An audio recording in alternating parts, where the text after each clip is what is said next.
Happy Tuesday, everybody.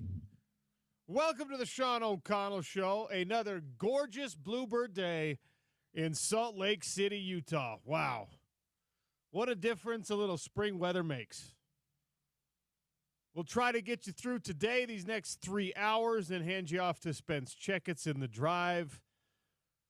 Information, entertainment, and I don't know, maybe a little edification. Gordy Chiesa is going to swing by in half an hour. Always love catching up with our basketball and NBA gurus. Some updates on how things are going for the Utah Hockey Club. I don't know if we want to call it the Puck Lake City playoff push if the St. Louis Blues are going to continue their march. And a tough night last night at the Delta Center as one of the original six Detroit Red Wings came in, handed Utah Hockey Club a 5-1 loss. Women, it's not looking great for our club, OC, as far as playoff chances. But we shall see. They're out of it when they're out of it. They're not. It's not quite official yet. We will keep the hopeful fires burning as long as we can. Lots going on in the world of college basketball. The coaching carousel is spinning rapidly in college basketball right now. UNLV's got somebody. Iowa's got somebody. And that trickle-down effect, we'll see if it touches any of the local schools. Keep an eye on Utah State again. All that stuff. Coach Calhoun, we love you. We want you to keep coming on the show. Yeah. Stay in Logan. Stay in Logan. Come on now. Stick around. Although West Virginia seems like it's an enticing pull for him. Utah spring football is back in action this afternoon. A little bit of practice. A media observation window will be open. We got the email from all-name team first ballot Keeler McJunkin, and it looks like 4:30 p.m. is going to be the time when we got to get there, which means you're not early, you're late. So we got to be there at like 4:22. Yeah. Yeah, we'll get our 20 minutes of practice in. We'll see what we can glean from that. I think Witt is going to be available today, so we'll talk with him. We also are scheduled to have him on next week. Yes. On the show, OC. Yes, Scott Mitchell had him on today. We're going to get him next week. We're keeping our fingers crossed that another head coach from the University of Utah will be joining us shortly on the show. Obviously, I'm talking about Alex Jensen. Nothing confirmed yet, but we're doing our best to lock down Coach Jensen, who is, of course, finishing out his duties with the Dallas Mavericks. And as James updated us yesterday, that will probably be a sooner rather than later proposition because Dallas just collapsing. Even though Anthony Davis played last night. The Unibrows like, no, man, I'm back. Let's do this. We'll see.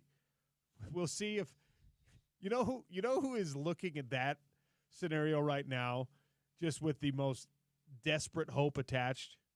There's nobody like Nico Harrison right now with Anthony Davis's return, because his whole idea was that somehow Anthony Davis was going to be an upgrade over Luka Doncic for that franchise, despite the warnings, despite the history, despite the injury problems, despite the plain clothes frequency for Anthony Davis. Right now, Nico Harrison is hoping for like an MVP month for AD. Absolutely. He's just like, I need this guy to average 44 points and 15 rebounds a night. If we can't win the play-in tournament, AD, that great trophy, the play-in tournament, you actually don't get a trophy, I don't think. My job is done. My job is over. So, yeah, he's desperate for AD to lead him to at least a spot in the playoffs, which is in doubt right now. I put a poll question up regarding the transfer portal in college basketball. Opened yesterday, is open for a month. And names are in there from the University of Utah. Names are in there from Utah Valley, UVU. Their WAC Offensive Player of the Year. WAC Player of the Year available potentially in the transfer portal. Maybe Dominic Nelson is somebody that doesn't want to move too far. Maybe Dominic Nelson is somebody that doesn't want to leave the beautiful state of Utah, or maybe he wants to go back to Florida where he's from. Who knows? We'll see. SUU's got a couple of stars in the portal. There's bound to be talent available. And we know that this is how things go in college sports now. You get a transfer portal opening. You get a bunch of names that flood that. You get the cream of that crop is skimmed off the top by the biggest NIL players, the best recruiters. And then there's kind of the secondary crop that excellent players, undeniable talents, need an opportunity to climb the ladder. They're going to pick up some of the scraps, for lack of a better term. And then there's going to be like 300 people left over. Probably not that many. Like 200 people left over that dip their toes in the water against better judgment or based on bad advice and are going to be left holding nothing. And hopefully will be in a position to return to the institution they decided to depart from, still on scholarship. Yeah. I do not look forward to, although I kind of look forward to, somebody is going to do a documentary-style examination of this, and we're going to have like the Netflix Untold, the 30 for 30 on transfer portal leftovers, and it'll be in football primarily, and it'll be in basketball secondarily, and you might even get some from the non-revenue sports. I don't know when it's going to happen. I don't know who's going to execute it, but it's going to be a sobering reminder, because right now we don't humanize the stories. Right now we look at the number, and the number is shocking every time. The number last year when we got to it in football was like 1,100 people remained in the transfer portal, kind of in limbo in football. And you look at that, and you try in your mind, intellectually, you're capable of understanding, okay, that means 1,100 people said the grass is greener elsewhere and did not find green grass, at least from a scholarship perspective, an NIL perspective, an upward mobility perspective, or even a lateral move perspective. There were a lot of people. 1,100 people is a lot of people. When they decided that free college wasn't enough where they were, too. That's the other part of it that I hadn't even thought of till you brought up still on scholarship just now. I'm like, yeah, they're not only saying I could go on a better team, I could have a bigger role somewhere from the sport mindset of things. They're also saying I can get free college somewhere else. That is the thing that we don't talk about enough, because we made it too sexy to peek over the fence for that greener grass and to chase the bag and to be like, NIL is what matters most to me right now. And I don't want to cast aspersions. I don't want to cast judgment. If I was not a very realistic 18-year-old. You know what I mean? I did not take advantage of the best opportunity presented to me from like a football playing time standpoint right out of the bat. Should have known very, very early on, go to the small school, be a multiple-year starter there. Have a scholarship. And just like let that be the thing. Don't swing for the fences and fall on the warning track. And that's unfortunately what happens in the transfer portal. And the basketball transfer portal is open. And by the way, this is not going to happen to Jake Walleen. It's not going to happen to Miro Little. It's not going to happen to Lawson Lovering. It's not going to happen, I don't think, to Hunter Erickson. Like, these guys are going to find a landing spot. There are going to be people who are going to say, my name's in the transfer portal, I don't fit in here. Or the coaching staff is going to say, you're not part of our plans moving forward. And that individual who's getting a meal plan, who's getting room and board, who's getting free tuition, out of state in a lot of cases, who's got that $60,000 free ride, plus the meal plan, by the way, James, is enough reason to be at least a walk-on on these teams now. Yeah. Like, the food is so good. You eat better than any college student in America if you're on an athletic team. All right? Now, you're a young person, you're optimistic, you're unrealistic, and you say, you know what?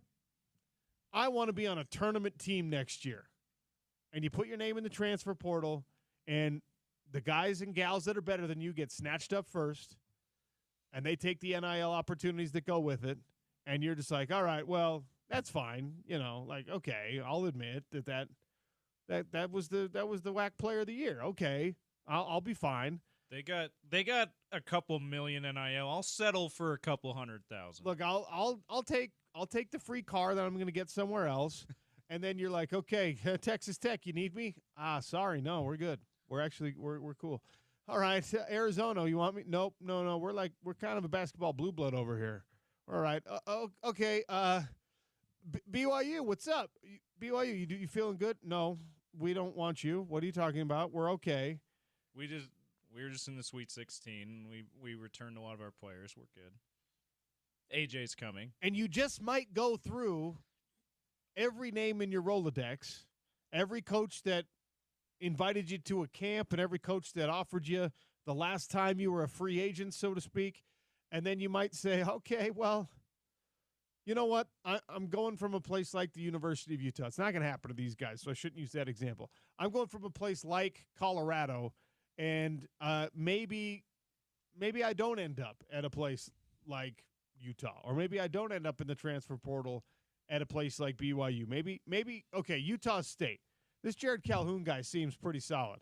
And he's just like, sorry, I don't have a particular need for you at this moment. I wish you luck, and you'll find a spot. And you're like, okay, well, I'm transferring from Colorado. Let me call Colorado State. And Colorado State's just like, hey, man, we were a tournament team. We got a bunch of returning players. You know what? I have a friend at Northern Colorado, and they might need you. And then this is where you get into the trouble if you're a transfer portal player potentially who has walked away from, or I got to be fair to the athlete, sometimes you are unceremoniously shuffled out the door in these transfer situations, right? Free agency is going both ways right now. There are guys who are cut effectively. You're getting released, and you're leaving because you're contract year. Yeah, and there are situations where in the past, if you fell down the ladder a little bit, you were probably bothered because that meant NIL was not real for you anymore. Well, guess what? Scholarships are not the same at Northern Colorado. Scholarships are not handed out and divided up the same at FCS schools as they are at Division I schools. There's no such thing at a D1 school, at an SEC school, at a Big 12 school. There's no such thing as anything less than a full ride scholarship in the revenue-producing sports. If you go to Weber State, if you go to Northern Colorado, if you're at Eastern Washington, that's not true anymore. Those schools do the math. They divide up scholarships. And suddenly, hopefully not by your own choice, hopefully it's there's no hopefully here because it's not any better if it's a product of your coaches being like, hey, we don't have a scholarship for you anymore. But hopefully that scholarship is something that you can maintain and retain through all 4 years. And I know that there's been all of these these measures put in place, these safeguards, and these sort of promises like, hey, we want to make this a commitment. We want to make this a 4-year thing. Nothing has stuck because of the transfer portal.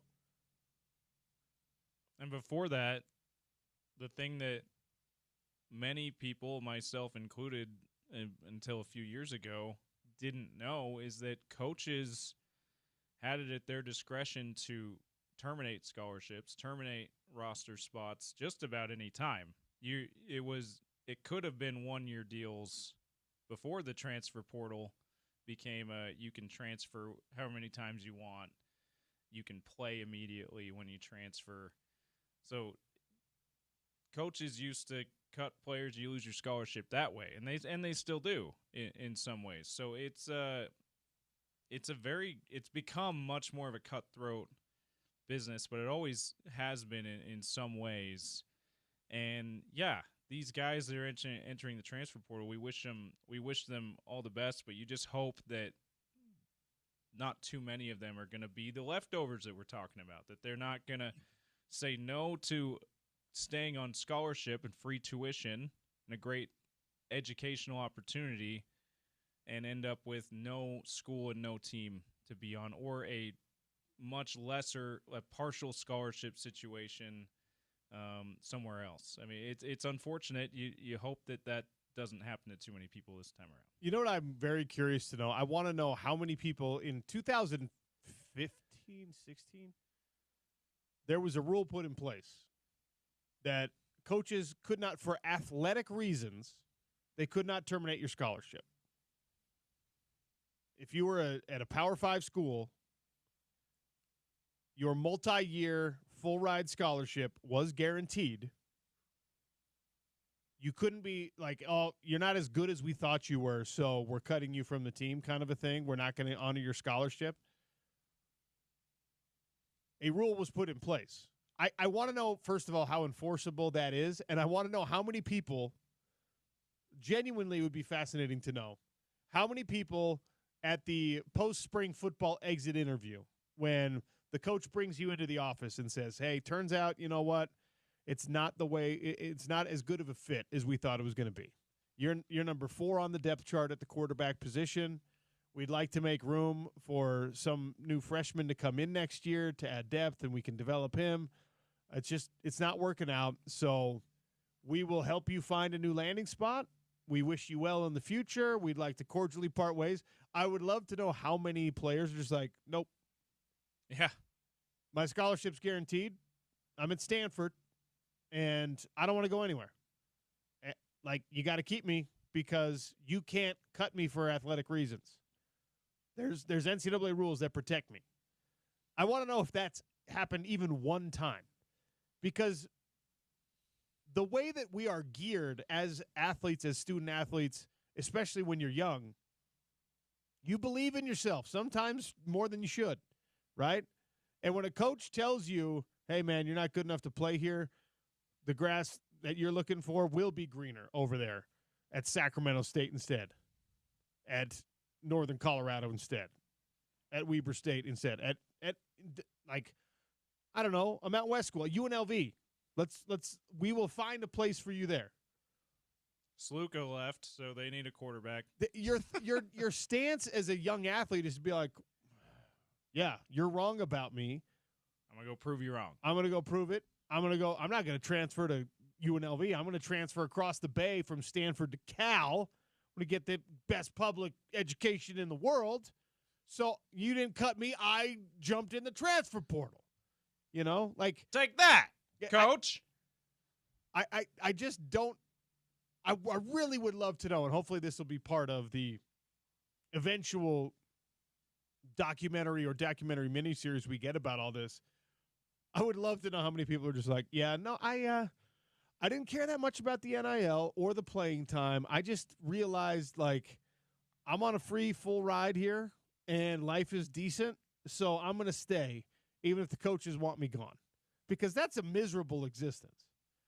So the rule that is in place, the reason I bring that up is because even if there's a rule in place to protect your scholarship guarantee, the fact that you're actually going to bite down on that it's not happening. People are like, your parents are not going to be like, yeah, stay there and let coach hate you for the rest. Like, it just isn't a thing. In any case, go through all the really tough practices with the coach who's not going to play you. Yeah, do that. So the poll question is up at Real OC Sports as the basketball transfer portal is open, and there are guys who are dipping their toes in the transfer waters who are already on your roster, and there are people all around the country that are making themselves available. Basically, everyone that's not active in the Sweet 16 is considering this right now. Yeah, weirdly, BYU, no players in the transfer portal. Weirdly. Very strange. Very strange. But think of it. There are hundreds of basketball programs where your best player, who might be the happiest dude, happy as a clam, he is now available. He's a free agent. Whether he's entered his name into the transfer portal or not, you have 29 more days, if you're Utah basketball, to get a message to his grandma or his AAU coach or whatever the process you think is best is. Or that kid who doesn't know him all that well, but they sit he sits next to him in English, and they talk. He shares his answers with him sometimes. Yeah. Oh wait, no one cheats in college. OC. My bad. It would be great to be the random dude who just like shows up at class, and you're not the basketball player, but somehow you have an association with the coach or the whatever that wants this player, and you're just like you're sitting in class at UVU today, and you have a note in your pocket you got one from Kevin Young, okay, for Dominic Nelson, WAC Player of the Year. You got one from Alex Jensen, and you're just like, hey, red pill or blue pill? You just walk up to Dominic Nelson's desk. You want to take the red or the blue pill? He's like, what is this? I don't understand the Matrix reference, by the way. Yeah. That movie came out 10 years before I was born. He's like, dang it. Well, here. Red paper, blue paper. Red. Take the red one. Take the red. Take the red one. They like you. They want you at the University of Utah. You're just sitting in class. Oh, cool. We can't. No one can see you talking to me about it, though, so don't even look at me the rest of the class. Sir, are you actually a student here at UVU? Your beard is pretty gray. Absolutely. Yes. Why would you ask me something like that? That's an ageist. That's an ageist question. I don't. Sir, you don't even have a backpack. I'm changing careers, okay? Don't judge me. You're holding one piece of lined paper and a number 2 pencil. You don't even have a bag. I'm auditing the class. Go Wolverines. Bye. I don't know exactly what the process looks like, but I know that there are 29 days left in the transfer portal window for basketball, and Utah basketball is not in a position right now with a new head coach, with one assistant officially hired on his staff, with a general manager position that is of utmost importance, with the rest of an assistant staff to fill out. You can't sit idly by and let Jake Wallin field calls from everybody else. You probably don't want to let Miro Little do that. You don't want to just watch while players leave your program. And you certainly don't want to watch the best programs or the best players that are available or that are potentially available get phone calls from everybody else. Utah basketball is in a really weird spot right now where Alex Jensen has to be coaching NBA basketball while also trying to fill out the roster that he's going to have for his first season at the University of Utah. And I know that the right way to do things is just to let the list come in your email. This is who's in the transfer portal. This is who's in the transfer portal. That's the right way to do things.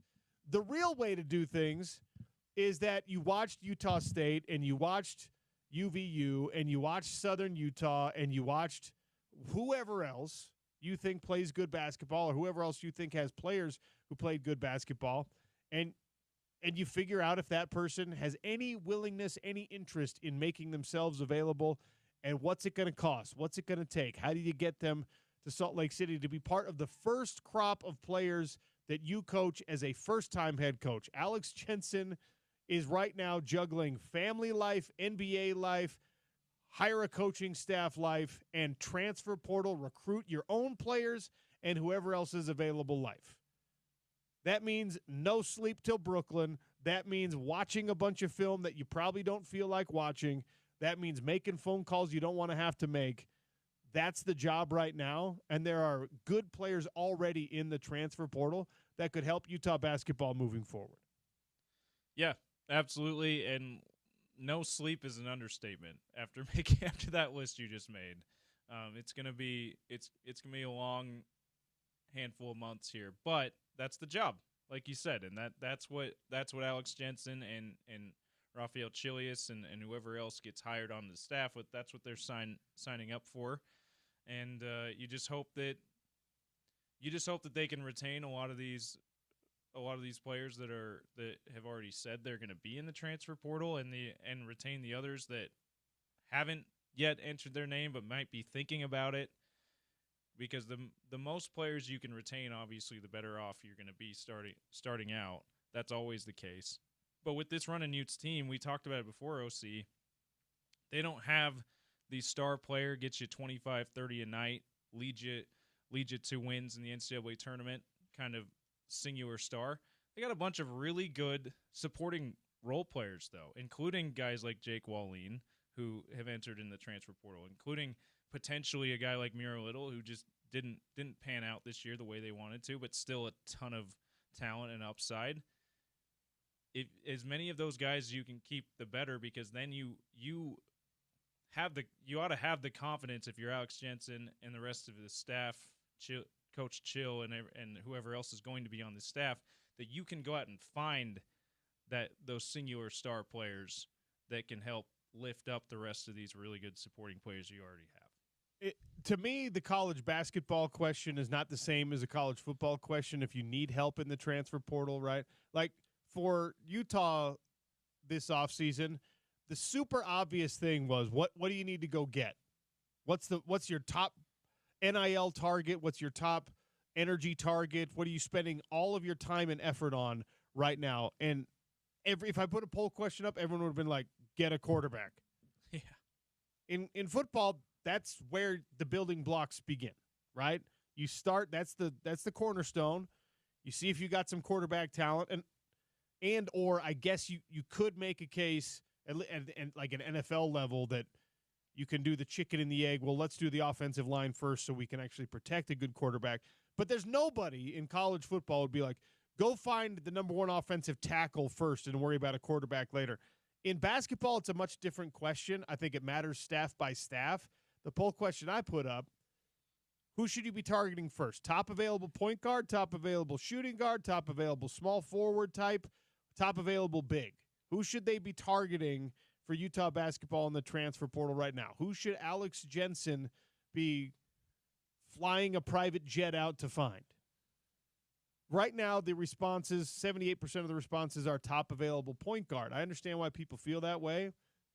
Some of the best versions of Utah basketball, you had great point guards, including one who hopefully, knock on wood, might come back and be part of this assistant coaching staff.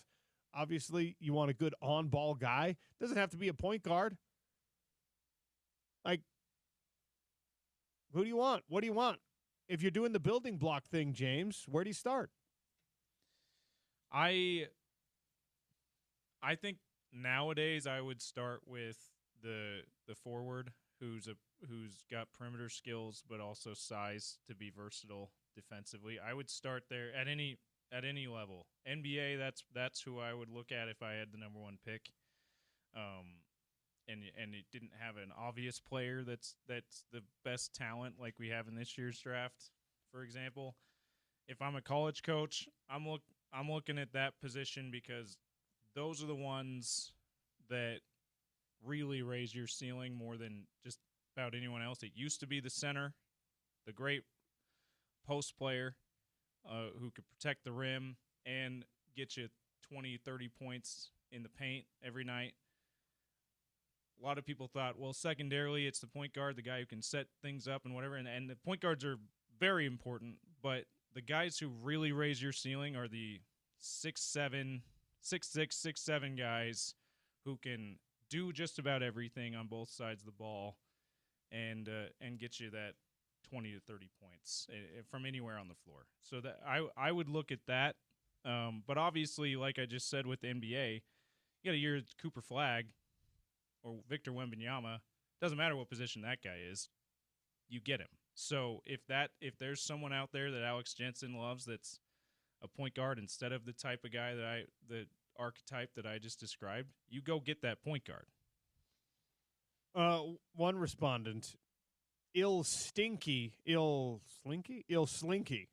on Twitter. How about just getting the best players? Position doesn't matter. Oh, okay. Well, that's what I. Thanks. Oh, no, that's what I just ended with. Okay, but you're right. Yeah, so easy. Silly me. All right, that's it for the never Sean thought of O'Connell that. Show. We're done, James. We solved all the problems. Just go get the best players at every position, all of them. Yeah, like because there's not 100 other schools competing for the exact same thing, and it's not the NBA where you have the number one pick. You have the first pick of anybody. You have to stave off everyone else. So yeah, you probably do if you're a coaching staff. If you're Alex Jensen, it probably behooves you to rank them by position like that, right? It's because you're well- not gonna get the best player every time. Look, and by the way, if you're Alex Jensen, maybe because of your reputation, you're gonna have a lot easier time going and getting the big Right. and trying to build inside out. But that doesn't mean that's the winning formula for what you want to do in the short term. In the long term, you're going to need those guys just like you're going to need that shooting guard, small forward, wing type. You're going to need that on ball, whatever. But right now, you're not in a position to say, well, let's just get the best players. I forgot. University of Kentucky's the team I coach, right? That's the point of the discussion is, where do you start when you have to start somewhere? I start by getting every best player ever. Okay. All right. Good. Great strategy. Good for our guy Slink. I love it. Why am I complicating things by thinking about a step-by-step process when all you have to do is just get the best? The Sean O'Connell Show today and every day is brought to you by our friends at Top Local Roofing. If you need a new roof, if you need repairs, call Justin Cunningham at Top Local Roofing. His business is certified by the Better Business Bureau. They work all up and down the Wasatch Front. They'll go outside of even the Wasatch Front if you tell them OC sent you. Top Local Roofing. The phone number is 801-839-4501. It is a beautiful, lovely spring day today. Don't let it fool you, though. There might be that little leak. There might be that little seam between the shingles in your roof. You do not want water coming into your house when you have one of those spring rainstorms or a unseasonably late snowstorm that creates another ice situation. Just let them check it out. 801-839-4501. Gordy Chiesa is going to swing by next. Lots to discuss as the Utah Jazz continue their tank race. And the playoff picture starting to take shape a little bit more in the NBA. Sean O'Connell Show on ESPN 700, 92.1 FM.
Welcome back to the Sean O'Connell Show. Welcome in Gordy Chiesa, our resident NBA and basketball expert. Gordy, welcome. How are you? Sean, I'm doing fine. I'm looking forward to Thursday at 5:09 local time, BYU versus the Crimson Tide. Gordy, since you brought it up, do we want to discuss your bracket right now? Oh, absolutely, yeah, very much. My bracket is been very let's say very interesting to say the least. You know, can I quote Charles Dickens in A Tale of Two Cities? It was the best of times. It was the worst of times. If you get the picture, Sean. Yeah, that's fair. That's how it's been for most of us with our $1 million bracket challenge. ESPN700sports.com, by the way, to go check out how your bracket is looking. That challenge is brought to you by Motorsportsland, Jersey Mike's, Intermountain Sportsman's Expo, Intermountain Bobcat, Ken Garff Nissan, Salt Lake City.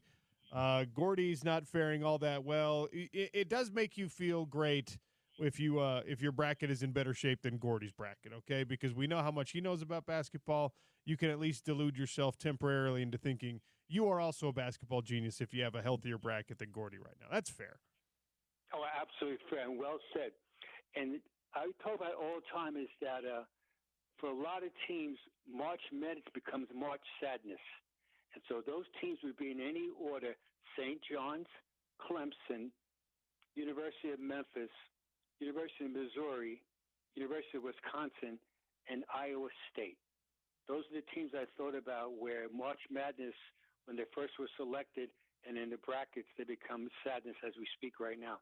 And the great equalizer, Sean, in college basketball is the three-point shot, whether you make them or miss them in both directions, and that makes a lot of teams, and that's BYU. That's BYU. Those guys can shoot.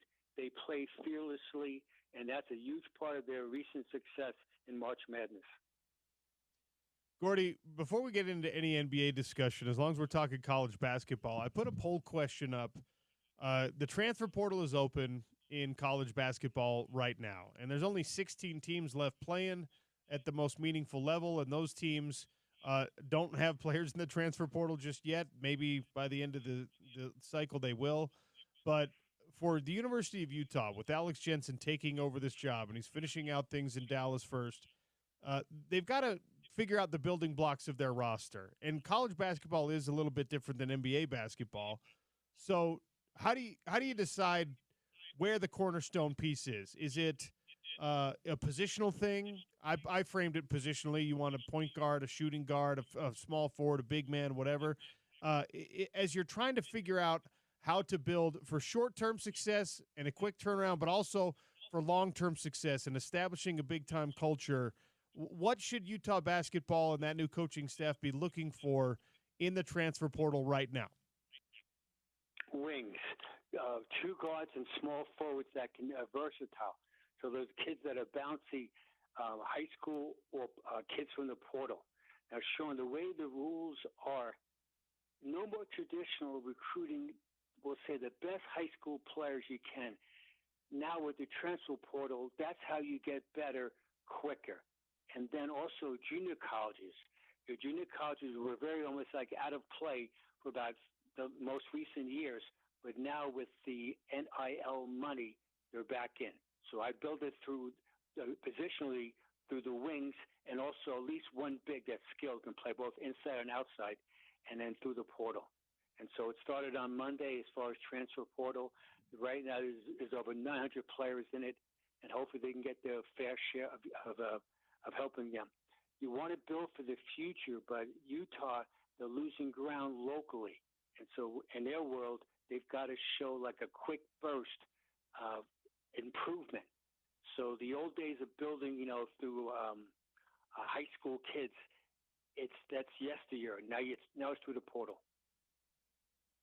Gordy Chiesa, just getting started with our discussion, talking all things hoop here on the Sean O'Connell Show. All right, so some interesting things going on around the NBA. We'll finish with a conversation about the Utah Jazz, but the Dallas Mavericks, I think we're kind of expected to just fold up shop after the injury to Kawhi and the injury to AD, and we saw the collapse begin.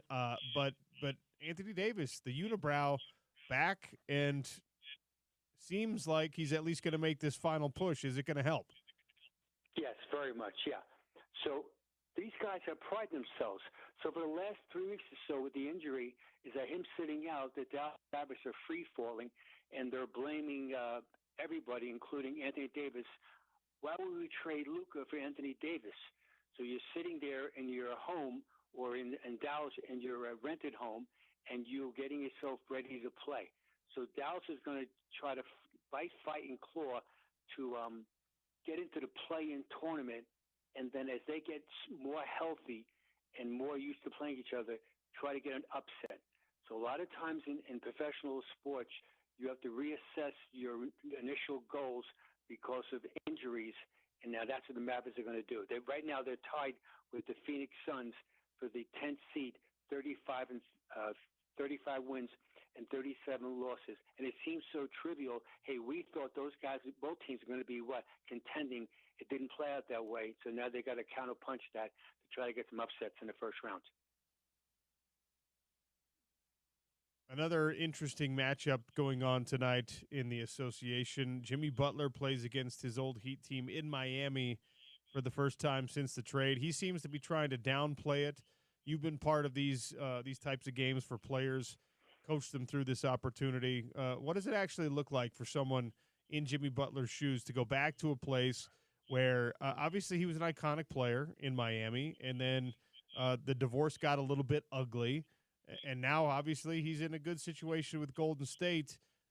How much emotion is going to be involved in this game for Jimmy and for the Miami side of things? High, combustible. There'll be fans really screaming at him and negative words. So he'll be ready to roll. He's a competitor. And your point is well taken, where it was messy when he left there. Some self-inflicted, I might add. He got a second lease as far as a do-over with the Warriors, and they're ecstatic. So I expect him to play tremendous tonight. I expect the Heat to probably get a win at home against Jimmy Butler without Stephen Curry, and that both parties will say the right things and just try to move on. Because the Heat right now, they're free-falling. They won last game, but they're free-falling right now. They're the 10th seed at 30 and 41. And so a lot of it, they're going to blame Jimmy Butler as far as being a distraction. And now the Golden State Warriors, in their tiny world, they're saying, we're glad we have him. We're going to have that game right here on Utah's #1 Sports Talk. Coverage will begin at 6 p.m. right after Spence Checketts and The Drive, Miami versus Golden State. Game with teams that are actually trying to win. You can listen to here on local airwaves at ESPN 700, 92.1 FM. Speaking of teams that are not trying to win but found a way to do so since the last time we talked, the Utah Jazz now number 2 in the tank race, and this is a team, again, back in action and same goals as before, same issues as before. What are you looking for from the Utah Jazz? Well, Utah Jazz point of view is that they're going to play all the young guys and try to keep improving. I want to make a note about Cal Filipowski, because he has been really solid. In the month of March, here's his metrics. He's averaging 15.1 points per game, 52.5 field goal percentage, 42.9 from threes, 7.5 rebounds, and 2.1 assists. And so that tells us that he's emerging as a solid contributor. Whether someday he's the 5th starter or the 6th man off the bench energy spark, the fact of the matter is that he's been very solid for them, and that's been encouraging. Now, tonight's game, the Grizzlies, without John Morant, who's missed the last 5 games with a hamstring strain. Marvin Bagley's out with a concussion protocol, and Brandon Clark's out with a right knee strain until the playoffs. The Grizzlies, they're serious. They have to win this game tonight. The Grizzlies are first in the NBA in offensive pace, which means that they play the fastest in the league as far as advancing the ball and shooting the ball. And it's helped them to be second in the NBA in scoring, only behind the Cavaliers. So the Jazz are going to play the 2 highest-scoring teams in a row, meaning the Cavs on Sunday and the Grizzlies on tonight, and it's going to be an interesting battle quickly. with John Grant not being there and up and down season, he's been almost like more measured as far as offenses, as far as skills. Jaren Jackson has been the main focal point. He's a big guy that can shoot from outside. He can rebound. He's averaging 22.4 points per game. Zach Edey, the 9th pick of the draft last year, has been tremendous for them in that role where he's a rebounder and scorer, and he's shooting 56.8 from the field. So Walker Kessler and Filipowski will have his hands full of trying to body up on a very large person. He's really a mountain of a man, Zach Edey. He's been really well for them as far as overall playing. Edey is kind of like that throwback big man, and you could say Walker Kessler is in some ways also for the Utah Jazz. How different is coaching those guys in today's NBA versus back in the 90s, Gordy? Different in the sense that where even Zach Edey sometimes takes three-point shots. He's shooting 36.5 from threes. And you saw Walker Kessler the last 5 games very consciously shooting that corner three. So both organizations, meaning the Grizzlies and the Jazz, are trying to get their big men to be more inside-outside. Now, outside doesn't mean you shoot threes all the time, but as a changeup, almost like a baseball player as a pitcher, you change up and throw a slider versus a fastball. It gives them more offensive pop. And so it's different. Now, what never changes, though, if you're a big guy, you want to score the ball inside to create fouls. So when Zach Edey makes a 2-footed catch in the lane, it's very hard against primary defense, and it's almost impossible in switch defense to take him on because he's so big as far as his body. He hustles. It sounds so trivial, but a big guy that hustles, and that's Zach Edey. So what he lacks as far as a bounce and athleticism, he makes up as far as intensity, and he knows who he is in a game, and that's a skill. How do you turn that when you're coaching against someone like him? Because he does play hard, but he just doesn't have the footwork, the speed that a lot of modern day NBA players do. So when Zach Edey's in their lineup, how do you turn it into more of a liability than an asset for him? Well, he's a screen. What happens often with John Morant when he's there, especially, is that he's a screener. So he's a mountain man setting that screen, very similar to the late great Mark Eaton, and also presently to Steven Adams, where these guys are such big bodies on a high pick and roll or any sort of screening action. It's nearly impossible for the defensive player that's guarding the dribbler to attempt to get over the top of the screen to take away that three-point shot. So Zach Edey type players, they add value besides scoring as an unbelievable willing screener. Your job as a screener in the NBA is to give the dribbler daylight to make a play. What's the play? I don't know. It could be what? It could be a three-point shot. It could be a lane pull-up. It could be a floater. It could be kick out to the corner. But give that dribbler separation to make a play with his eyes, and that's Zach Edey's value, which is very underrated. Sean, sometimes big guys don't want to set screens because they think it's beneath them, and that's when it becomes a problem then. It'd be no different in football, where some of the time your star running backs have to be in block coverage as far as schematically blocking, and it's the same thing also. Screening, picking, and blocking are all the same attributes and are highly valued. Where does that come from? That, hey, this part of the job is beneath me. I understand that it's not as fun as, catching lobs or whatever else, but it is part of the job. And your point is well made. It's like that for running backs and wide receivers. The adage is no block, no rock. If you're not going to block, we're not going to give you the ball. So most of them do it, or begrudgingly or not. Where does it come from in basketball when there are people out there that are like, no, I'm not doing this thing that is part of the game that everyone has watched for years, for decades and decades? Screening is part of basketball. We know it helps build successful offenses. We know it's part of what we're trying to do, but I don't want to be the one to have to do it. Where does that come from? And it feels like it should have been coached out before you get to the NBA. Well, style points. So The illustration would be that I only want to contribute when it looks really good for me visually, and so setting your screen is a act of goodwill as far as your teammates, and schematically it helps our team tremendously, and so it's less style and more substance. And unfortunately, often, not all though, in this generational type players, it's based on style, and that's the concern right now. However, the better teams play all around game. So I get excited often when I see like a star player, like say Stephen Curry, that guy, the world's greatest shooter. He's always setting screens for his teammates to give him daylight, but also for himself. Usually speaking, when you set a screen, especially if you set a solid screen, then a roll to the basket or pop to get separation, usually speaking, the ball finds you. The ball has energy versus what? Not setting a screen, the ball's slower coming to you. And when you do get the ball, you shoot angry. And that's a lot of players in the NBA. They have angry feelings as far as not getting the ball. And so when they do get it, they hoist it up, and it really goes in. Gordy, this is coming across from Pete Thamel reporting that University of Utah, I should say, may have settled on a GM for their program. Do you know Wes Wilcox, who's an assistant GM with Sacramento? Is that right, James?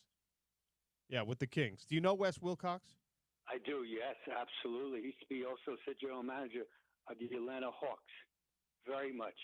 And so he's very dialed in to high school, college, and NBA basketball. Very much. Wes Wilcox, yes.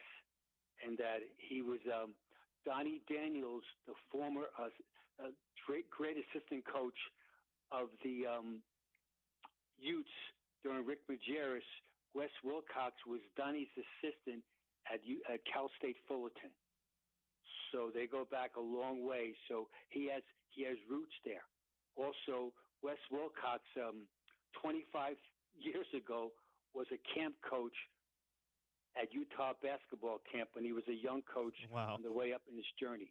So I know him very well. He'll do a great job. He understands the landscape.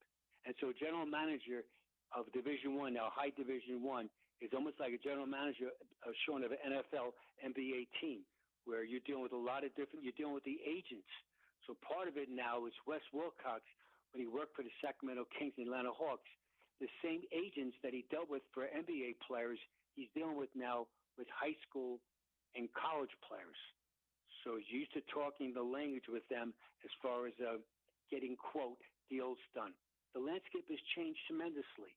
Here we are, these guys are getting paid a whole bunch of money, and we're not sure they can win in college basketball, and we're not sure they can make the NBA and be value contributors to a winning franchise. All right, Gordy, we're running out of time, so give me your list if you don't mind. Oh, the list today, Sean, is the Triple Crown of American basketball. That is, these 8 players have won an NCAA championship, an NBA title, an Olympic gold medal. Only 8 in the history of basketball have done it. Quinn Buckner, with the Celtics, won championship with Indiana University in 1976, NCAA championship, and in 1976 in Montreal, Olympic gold. Jerry Lucas, Knickerbockers, won championship. Ohio State, 1960, NCAA championship, 1960, Olympic gold medal in Rome. Number 6, we mentioned him a few minutes ago, Sean, Anthony Davis, University of Kentucky, 2012, NCAA champs. Lakers in the bubble, 2020, and NBA championship, and 2 gold medals, 2012 London Olympics, and last year in Paris in 2024. Anthony Davis. Number 5, Clyde Lovellette, Kansas Shoe, 1952, NCAA championships, Celts, 2 championship, Lakers 1 championship, and in 1952 in Helsinki, Finland, Olympic gold medal. Number 4, we all know this guy's name, and he did this in Salt Lake City. Michigan State, Magic Johnson, NCAA championship at the Huntsman Center. Lakers 5 championships, the original Dream Team gold medal in Barcelona in 1992. 3, we know this guy also, Michael Jordan, North Carolina, NCAA champs, 1982. Bulls 6 championships, Olympic gold medal, 2 of them.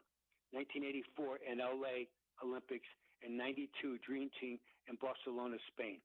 Number 2, Casey Jones, University of San Francisco, 2 NCAA titles, 55 and 56. Celts, 8 championships. In 1956, Melbourne, Australia, Olympic gold medal. And the number 1 player, a triple crown of American basketball, is Bill Russell. University of San Francisco, 2 championships, 55 and 56. NBA titles with the Celtics, 11. Olympic gold medal, Melbourne, Australia, in 1956. So, Sean, there's only 8 players of all time have had the triple crown. Quickly, there's one guy I thought about that might do this someday. He's plays for the San Antonio Spurs, Stephen Castle. He won an NCAA championship with UConn last season, and being on the Spurs, it's possible with Victor Wembanyama they might be NBA champs someday in his career, and he's really a good player. He reminds me of Derek White, so someday he might play the Olympics as a team member, as an all-around player for the Olympics. So he's the nearest guy I could think of that might be able to join the Triple Crown American basketball. Well, now I'm going to keep a closer eye on whether we get Stephen Castle on Team USA basketball anytime soon. Gordy, always appreciate your insight and your time. Thank you, sir. Thanks. Peace out, Sean. See you. All right. Quick break. We got some Farmer and Chemist to talk about, and then some Red and Blue to start hour number 2. Sean O'Connell Show on ESPN 700, 92.1 FM.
Red and Blue coming up in 6 minutes here on the Sean O'Connell Show. You've heard us talking about Farmer and Chemist for all of your CBD, CBN needs down there in historic Midvale. Jeff Dunn joins us right now to talk a little more, farmer and chemist. Jeff, welcome back to the show. How are you? I am doing great. How are you? Doing all right. I just was taking a little peruse through the Farmer and Chemist website at farmerandchemist.com. And look, it's great, well designed. You've seen it, you know it. There's an entire resources tab that really offers a lot of information, a lot of stuff that for someone who's new to this CBD or CBN or is kind of exploring and dipping their toe in and wondering if this is the right move for them to make to try to get better sleep or to ease some of the muscle pains or the chronic pains. Why is it so important for you down at Farmer and Chemist to make sure people are not just consumers but are educated consumers on these products? That is such a great question, and that's just it. So we have a lot of information on the website. We're trying to debunk a lot of the myths that exist in this area. A lot of people don't know what hemp seed oil is. It doesn't work. They might think CBD is the same thing as marijuana. It's not. So we want to be a resource, and we want to drive the science. There's also an opportunity on the website to set up an appointment to talk to myself or Doug or one of the pharmacists to walk through this. And the other thing is we want people to know what to look for when they're buying products so they get the right product, because unfortunately there's still a lot of junk in the market. So buy the right product and it'll work. And if you're not online right now, if you're not on farmerandchemist.com right now, you can also go into the store and ask whatever questions you have, because the staff down there is part of this education process, pharmacist directed, and it's a big part of the Farmer and Chemist mission to make sure that everybody who works down there knows exactly what's going over the counter. Correct. We hire people and train them. They're very educated on what this is, and we'll be honest. And we will also talk about what it doesn't work for. So if you're in Salt Lake, we would love to have you come in and talk to us. It's better that way. We can talk about what it works for, what it doesn't work for, side effects, drug interactions, all of that. Find the right product that's going to work, and then from there you can move online or anything else. But if you're not in Salt Lake, there still is an opportunity to talk to us on the phone. But we would love to talk to you in person and just spend some time understanding what's going on with you. And for those out there wondering, you have products with THC and products without THC, correct? We do. We mix a lot of different cannabinoids together, so you really get combination products that are more effective. And THC is a cannabinoid, and it works, and it actually adds value as long as it's in the right quantity. But there's also people who are really concerned about maybe drug testing for work. Even though a lot of this probably won't show up, we do have THC products just to be safe. So, again, we can walk through the pros and cons of that as well. Special discount for our listeners still? Absolutely. Mention ESPN 700, and we will take 20% off of any order. Farmerandchemist.com. You could take advantage of that discount there if you put the discount code in, ESPN 700 at checkout, or, of course, stop by in historic Midvale. Tell Jeff and company that I sent you down there. Jeff, thanks as always for the information and the time. Thank you. Farmer and Chemist and farmerandchemist.com. Chronic pain, anxiety, issues with your pets, restless leg syndrome. Maybe you just need a good night's sleep. Check out farmerandchemist.com. All right. BYU still dancing. We'll talk a little Sweet 16 with Jerem Jordan. He joins us next for Red and Blue on the Sean O'Connell Show, ESPN 700, 92.1 FM.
Time for Red and Blue here on the Sean O'Connell Show. We welcome in our resident BYU expert, friend of the program, Jarom Jordan, who's off to do some dancing of his own, covering the Cougars in Newark in the Sweet 16.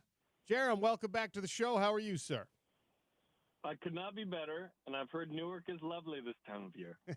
Yes. Yes. I don't know if that's ever true of Newark, but you could tell us when you get back. Before we get to Newark, how was Denver? It was spectacular. Could not have been a better location, obviously, for the Cougs. Cougar Nation showed up. Felt like the BYU Avengers were at every game. You're seeing Jimmer, who lives in Denver area, Taysom Hill, and Gifford Nielsen, and Ryan Smith, and all the gang.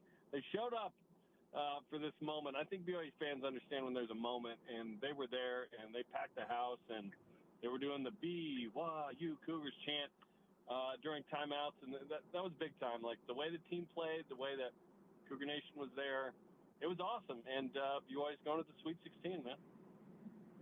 Now you have me thinking of which Avenger character each of those individuals are. Jim, like now that's a summer topic. That's it. That's definitely a summer topic. I know that Ryan Smith is Iron Man because Tony Stark's the billionaire, so that makes the most sense there.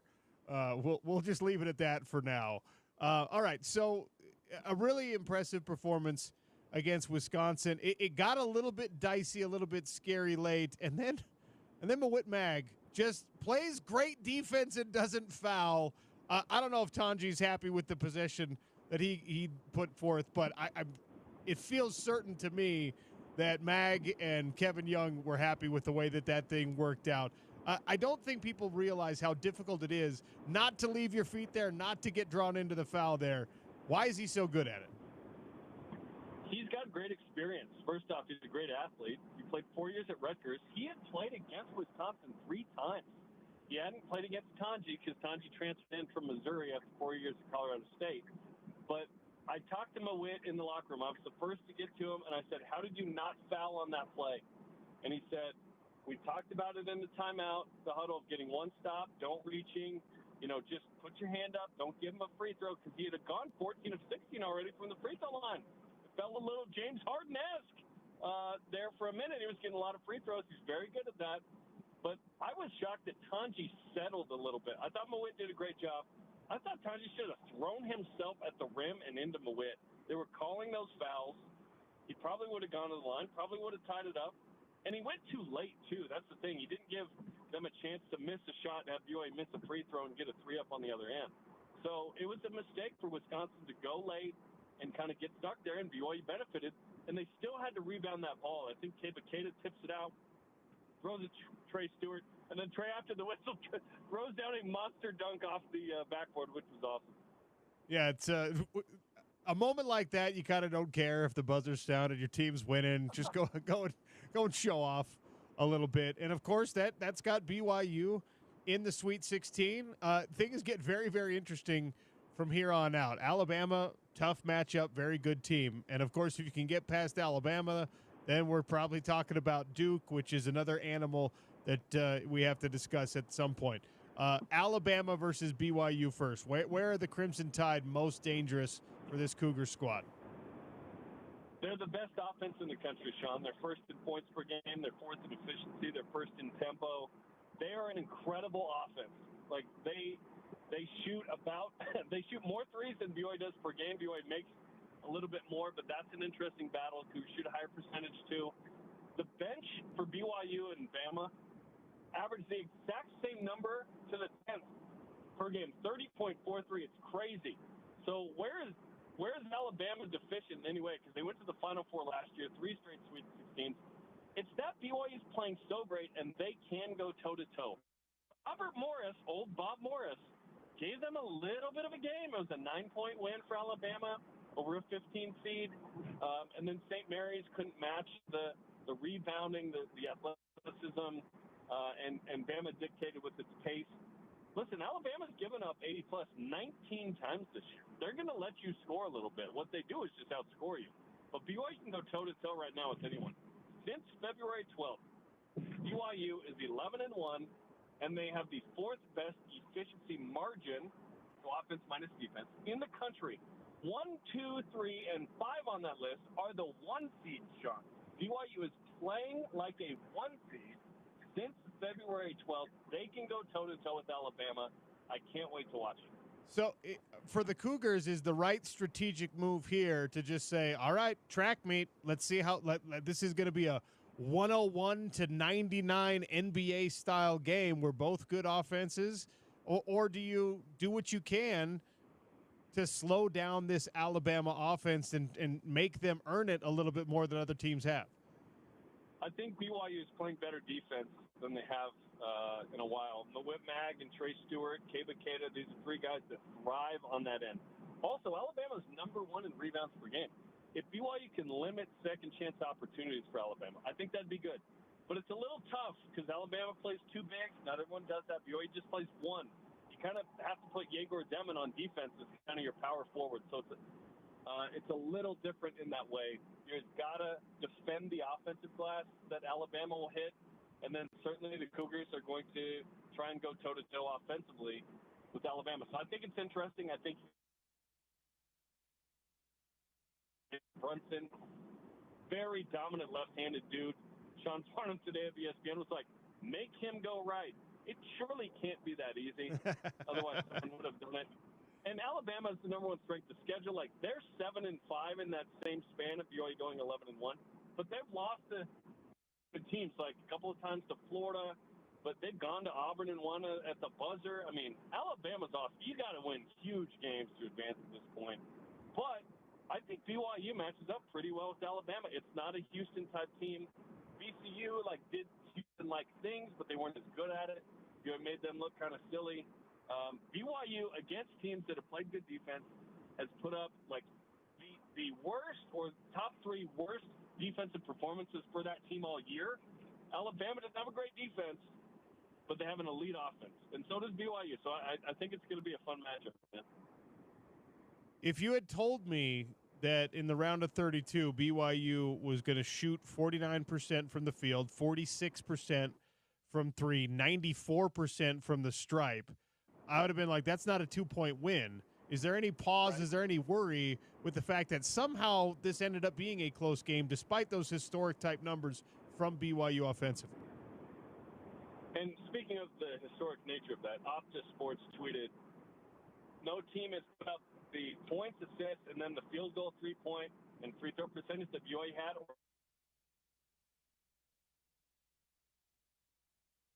tournament game in history by any team ever. Crazy. I don't, because at this point of the season, Sean, it's just survive and advance. If BYU or Utah was in the college football playoff and they turned it over 4 times, but they won by a field goal, I don't know that we'd care about the turnovers. It'd just be like, they just made the play to win. It doesn't lead to the next game per se.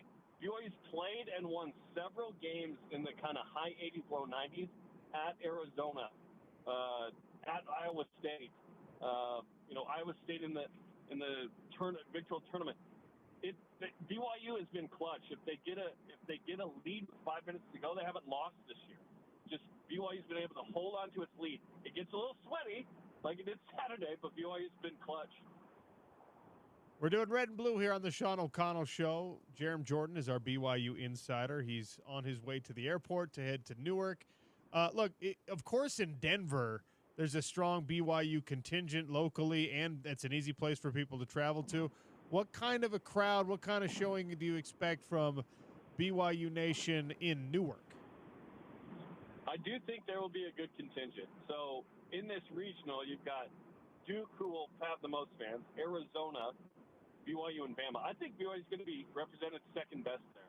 I think there's a lot of East Coast homies that love it when BYU played that independent schedule and they go all over the country. And then suddenly at a random game in Middle Tennessee in 2014, there's 10,000 BYU fans. It's like that kind of vibe that I think BYU is going to provide. And there's more in kind of the Northeast than you think. And now they're coming there. This is also the same building where Jimmer was drafted. So there's a little bit of history there, granted 14 years ago. But in Denver, it was can we have that 2011 Jimmer energy? Maybe we summon that in some way. But yeah, it's a long ways from home. But I'm excited for BYU to have the opportunity for the first time in a long time to see if they can advance here. They've only been to the Elite Eight once with Danny Ainge. This is apropos of nothing sports-wise, but if you're headed to the East Coast for a BYU trip, as busy as all this is for you, is there an offshoot? Do you head to like upstate New York? Do you make a pilgrimage to Palmyra? Is that something? Is that like a BYU fan thing? It's too far away. It's on the other side of the state. Otherwise, that'd be great. Yeah, but if it was, and that's the thing with New York that's funny. They say upstate. That means everywhere but New York. Like, yeah, what? it's just not the city itself. Yeah, it's big. In 2011, I went to Glens Falls to do stories on Jimmer, and you fly into Albany and you keep driving for a while. It's in the middle of nowhere, man. Barry Melrose, by the way, longtime NHL commentator on ESPN, also from Glens Falls. Blaine Fowler from New York as well. But anyway, we won't have time to do any of that. We'll be doing our show live in the mornings. They got media tomorrow. They got the game Thursday. Friday, actually, Spencer's going to be with me. He's going to fly back to the alumni flag football game. I'll host the show Friday by myself. So it'll be a busy but fun week, man. By the way, speaking of Jimmer, I had no idea that Glens Falls, his high school, is now like some crazy dynasty that's won 50-something games in a row. Yeah, they're pretty good. They're pretty good, apparently. It's a smaller school. I think they're like a 2A, 3A kind of equivalent. I don't think they're like one of the bigger schools. But they've done work, man. Hey. They had Joe Girard a couple of years ago that went to Syracuse and Ohio State. He was pretty good. All right, so we were discussing the news. There's Pete Thamel's reporting that Wes Wilcox, who's currently an assistant general manager for the Sacramento Kings, is the guy who Utah basketball is going to tab to be their general manager. And obviously there's a lot of commonality, as is always the case between Utah and BYU with coaching staffs and things like that. Kevin Young has created this little mini NBA situation down there, and it's worked out very nicely, at least for now, headed to the Sweet 16. Who knows what beyond today. And I wanted to pick your brain about the importance of the general manager role with a coach who had NBA assistant experience like Alex Jensen does at Utah, a general manager role in the modern world of college basketball in this state. What has that meant for BYU? Yeah, I think it seems obvious that since this is becoming more professional, why not bring someone who's kind of done it already? And that's what Kevin Young has done, is said, I only know the NBA, so why don't I just run it like it's an NBA place? And then guess what? That was very attractive to A.J. DeBonsa. I know people want to talk about, they just threw a bunch of money at him. Well, sure, NIL and competing in NIL should be celebrated, but if your program's crap, it's not going there. BYU already beat Bama out, by the way, for AJ, so they're going for a second win on Thursday night. But the GM is really important. They've got to manage, obviously, the NIL with that. They've got to manage the roster and the portal. They've got to help manage the egos. What does the support staff look like? I think it's really important. BYU football just hired a GM recently that's trying to get ahead of things and recruit at a higher level and compete for championships. It seems weird to not have that. So for Utah to go with that move, that makes sense to me. And obviously Alex knows, like Kevin Young, the NBA situation and has experience there. Kevin, by the way, mentioned the other day that someone asked him about if he knew Alex, and he said, yep, we competed obviously in the NBA G League. We were coaches of different teams, and he said we ate wings in Des Moines one night. So they have that. They'll always have wings in Des Moines, no matter what. That sounds like a terrible Hallmark movie. Okay, before I let you go, it's hard for me to not get greedy when I'm a fan of a team that starts making a run and pushing forward. And it feels like BYU basketball might be a little bit ahead of schedule because A.J. DeBonsa is not even there yet, and you're making this Sweet 16 run. Is this going to be satisfying? Will it be enough if it ends at the Sweet 16, or because of some of the great basketball we've seen this team play, is it going to feel like, oh, dang, I know they're capable of more than this if it comes to an end against Alabama? Certainly we would hope for more. But honestly, if it ended Thursday, and I think BYU's winning the game, actually, but if it ends Thursday, it will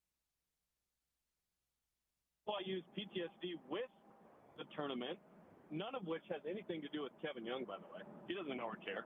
But BYU fans know BYU has stunk it up in the first round. They really have. For as many wins and NCAA tournaments that BYU has, they've not been a good tourney team historically. That we hope that changes with Kevin Young. You're talking about to get to the Sweet 16 in the modern era of BYU basketball. They had to have the National Player of the Year, Sean. Danny Ainge in 1981 and Jimmy Fredette. I was like, what? We had to have the best player to do it? Not anymore. BYU did it this year. I think, like you said, I think they're a little bit ahead of schedule. But talking to the guys in the locker room for 4 straight days, when they beat VCU, they were not overly excited. They were pumped. They won, but they were like, no, we were supposed to do that. Like, let's keep this going. And then they were pumped to go to the Sweet 16, but I got the same sense of like, we know we're a good team. We can keep this going. This isn't a fluke. And it's not like BYU's this small squad of the WAC or the WCC that hasn't played a ton of tough teams. They're weathered. They are battle tested and ready for just about anybody. And when they play Alabama, they've played great teams and beaten great teams this year. So it's not like this overwhelming, crazy thing. And when BYU is beating Gonzaga, Gonzaga's an unbelievable program. Don't get me wrong. But the kind of athlete Gonzaga is producing, and they produce NBA guys, it's like Gonzaga would be in the top 5, 6 in the Big 12 kind of thing, where it's like BYU's now played a bunch of teams like that and a bunch of NBA guys. So they feel ready for any challenge that gets thrown their way. And if that's the case this week with Alabama and maybe Arizona again, but probably Duke, they've seen some teams that are in that sphere. Now, you take it up a notch when you're talking about Duke and Alabama, but I think BYU's ready, man. It was enough, but let's keep this going, man. Only 4 conferences represented in the Sweet 16, as you're well aware. Is Cinderella dead in college basketball? I don't think so. It's a good question. Jay Billis had a really good response about this earlier today on Twitter. He said, well, remember that 2 years ago, BYU was in the WCC and Houston was in the American. And so some of this conference expansion has sort of limited that number. Otherwise, and Gonzaga got underseeded, clearly. Otherwise, there'd be like 7. There could be 7 schools there if Gonzaga didn't have to match up with Houston in the second round. So I don't think so. Also, it's 1 year. I don't think that's enough data points to really make that argument soundly, but it is a question we should ask. And yeah, it's been a little chalky this year, but what if Maryland misses Colorado State's in the Sweet 16? So there were a couple of bounces that certainly went the Power 4 conference's way. Yeah, I'm not ready to decide yet, but I don't like the trending direction. We'll see how it goes next year and moving forward.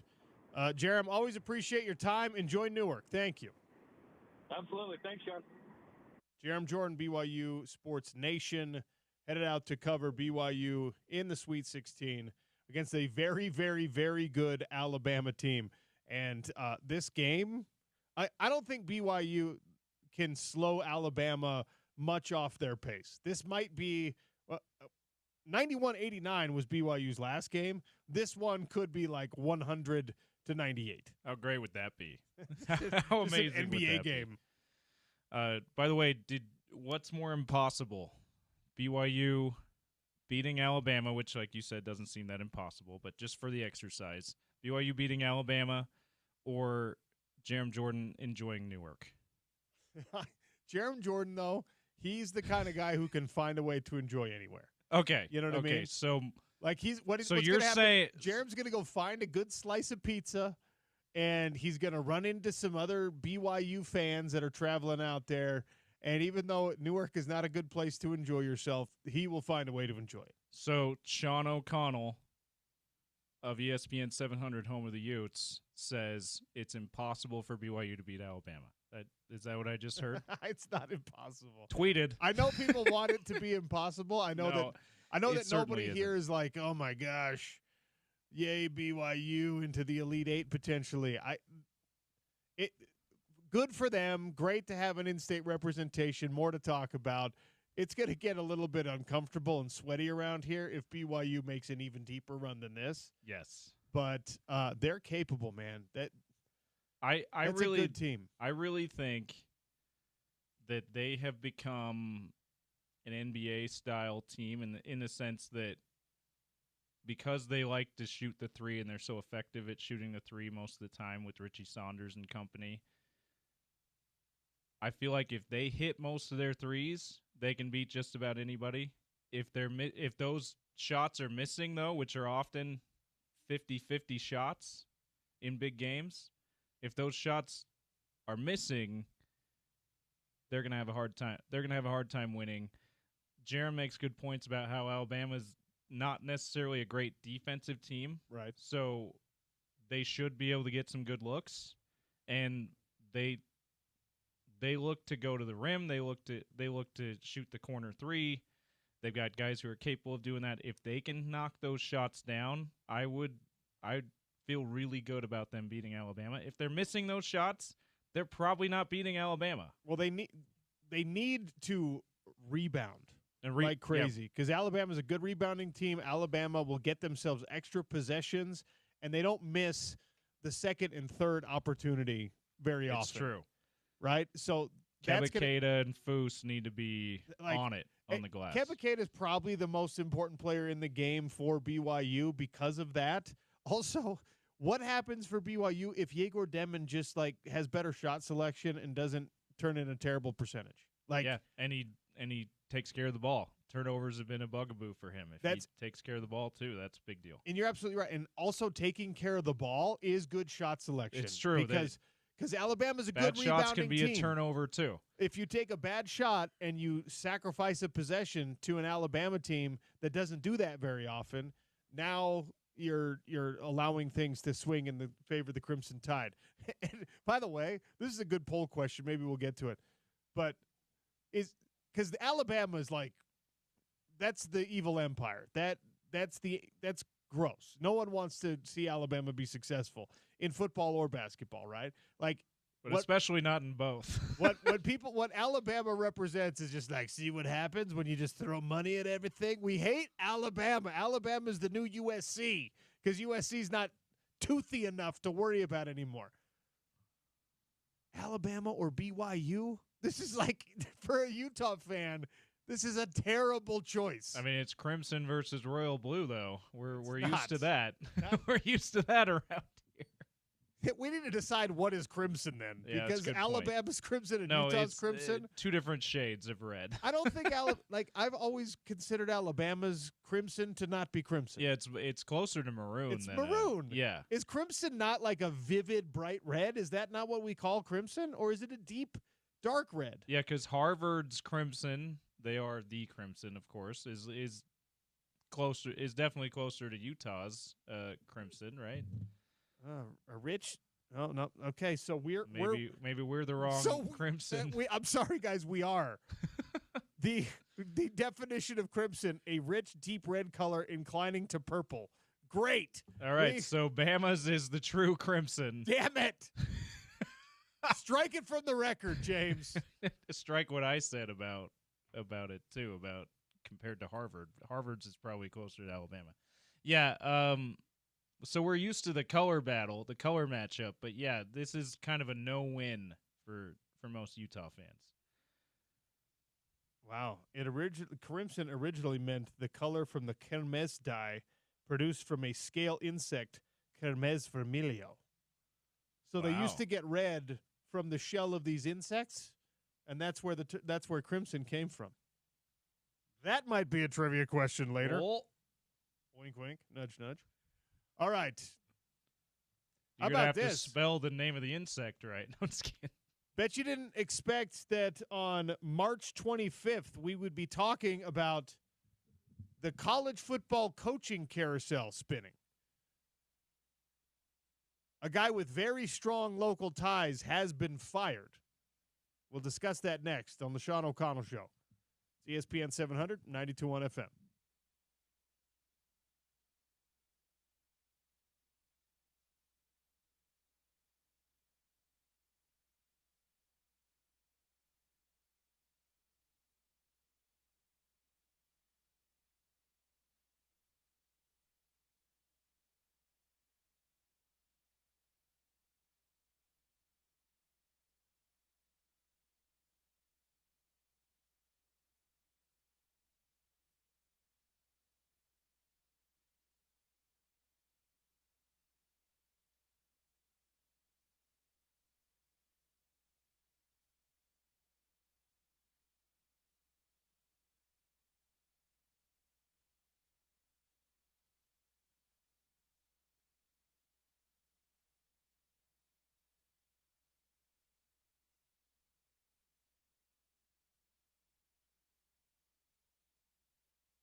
I want to retire at the age of 30.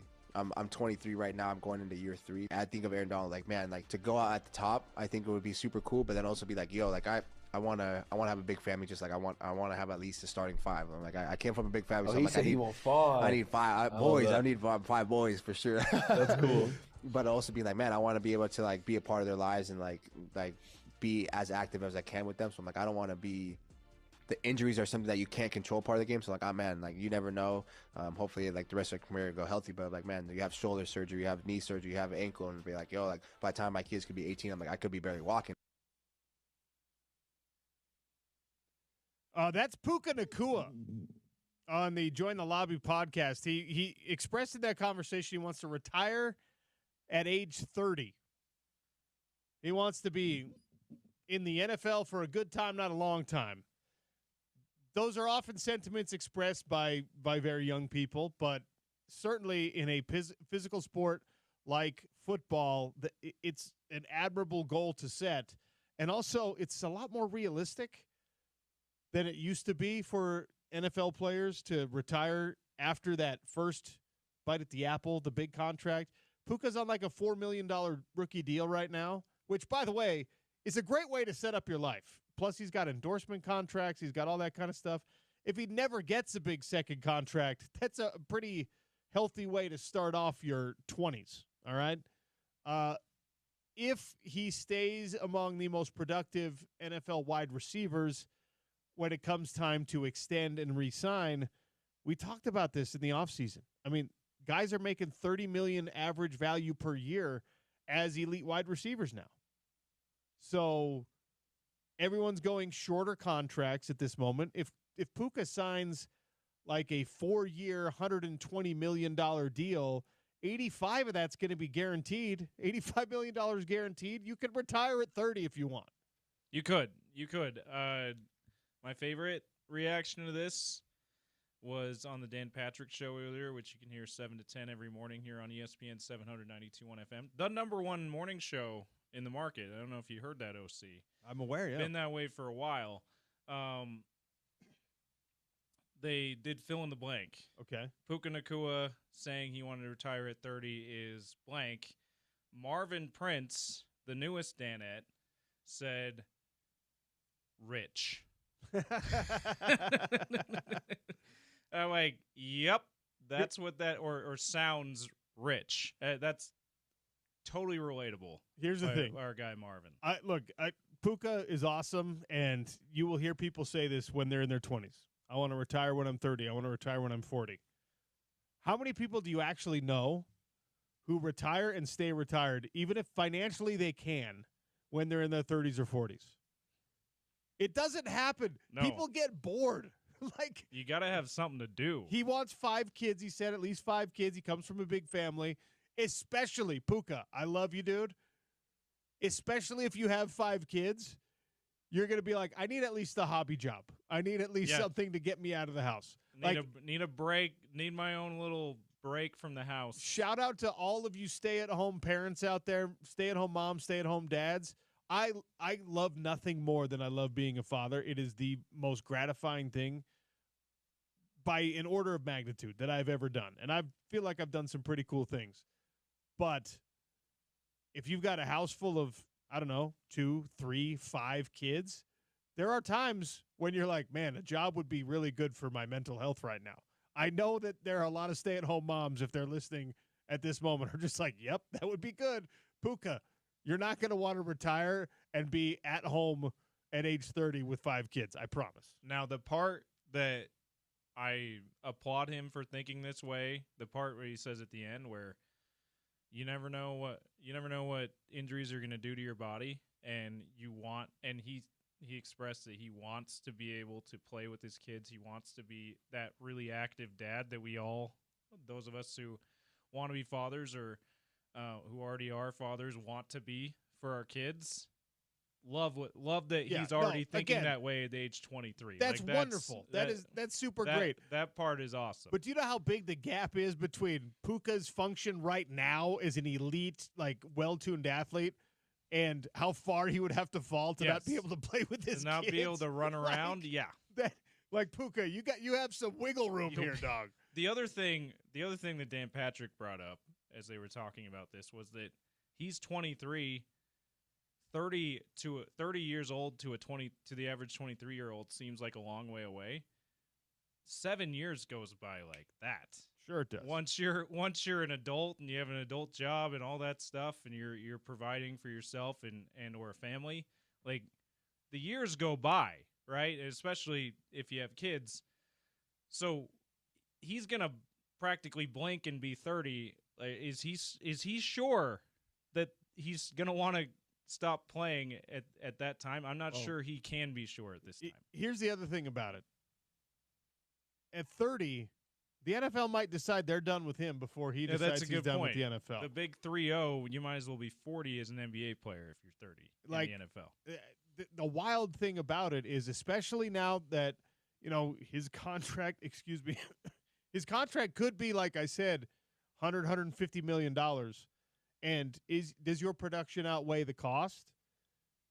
Or are wide receivers a lot like running backs in the NFL have been in recent years, where you're just like, they're like, what matters is we got a $60, $75 million quarterback, and as long as the kid that he throws to can run a decent route, we're golden here. And drop everything the quarterback throws him. It doesn't have to be $35 million a year Puka Nacua. I mean, these are conversations that will be happening in the NFL when he's around that 30-year mark. So Puka's almost case in point as to how you can find good receivers on a budget. Exactly He's a right. 5th-round pick. It's exactly right.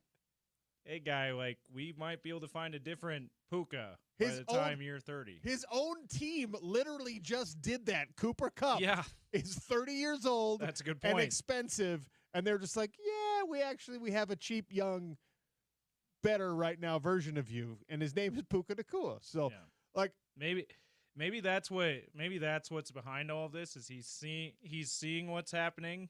He's seeing the lifespan of an NFL player. He saw what's happened to his star teammate Cooper Kupp, and he went, "Hey, he's 30. Maybe I'll be done by 30." And you know what? And I think I'd be happy to retire at 30. No criticism from Puka for having a goal like this. Absolutely because not. The idea that you have now a realistic picture of how you can be financially free and golden for the rest of your life by the time you're age 30, call it retirement. It won't be a full retirement. You're going to do something else. Yeah. He'll become a businessman. Invest in some companies or whatever. He'll work in this industry, whatever it is, right?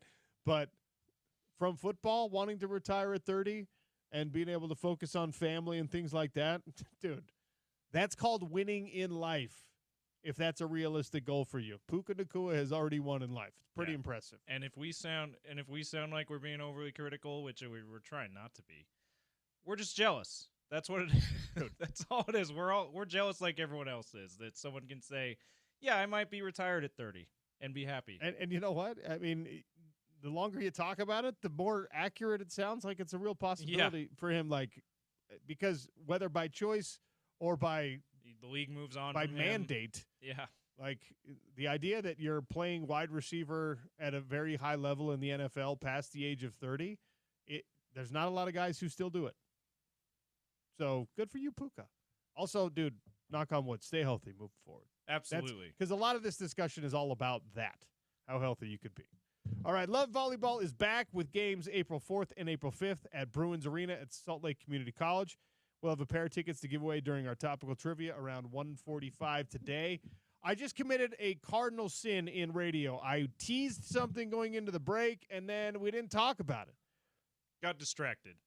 The college football carousel spinning unexpectedly. A man with very strong local ties has been fired in college football. We'll discuss it in 3 minutes on the Sean O'Connell Show, ESPN 700, 92.1 FM.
March 25th is not a day you see a lot of college football coaches being fired.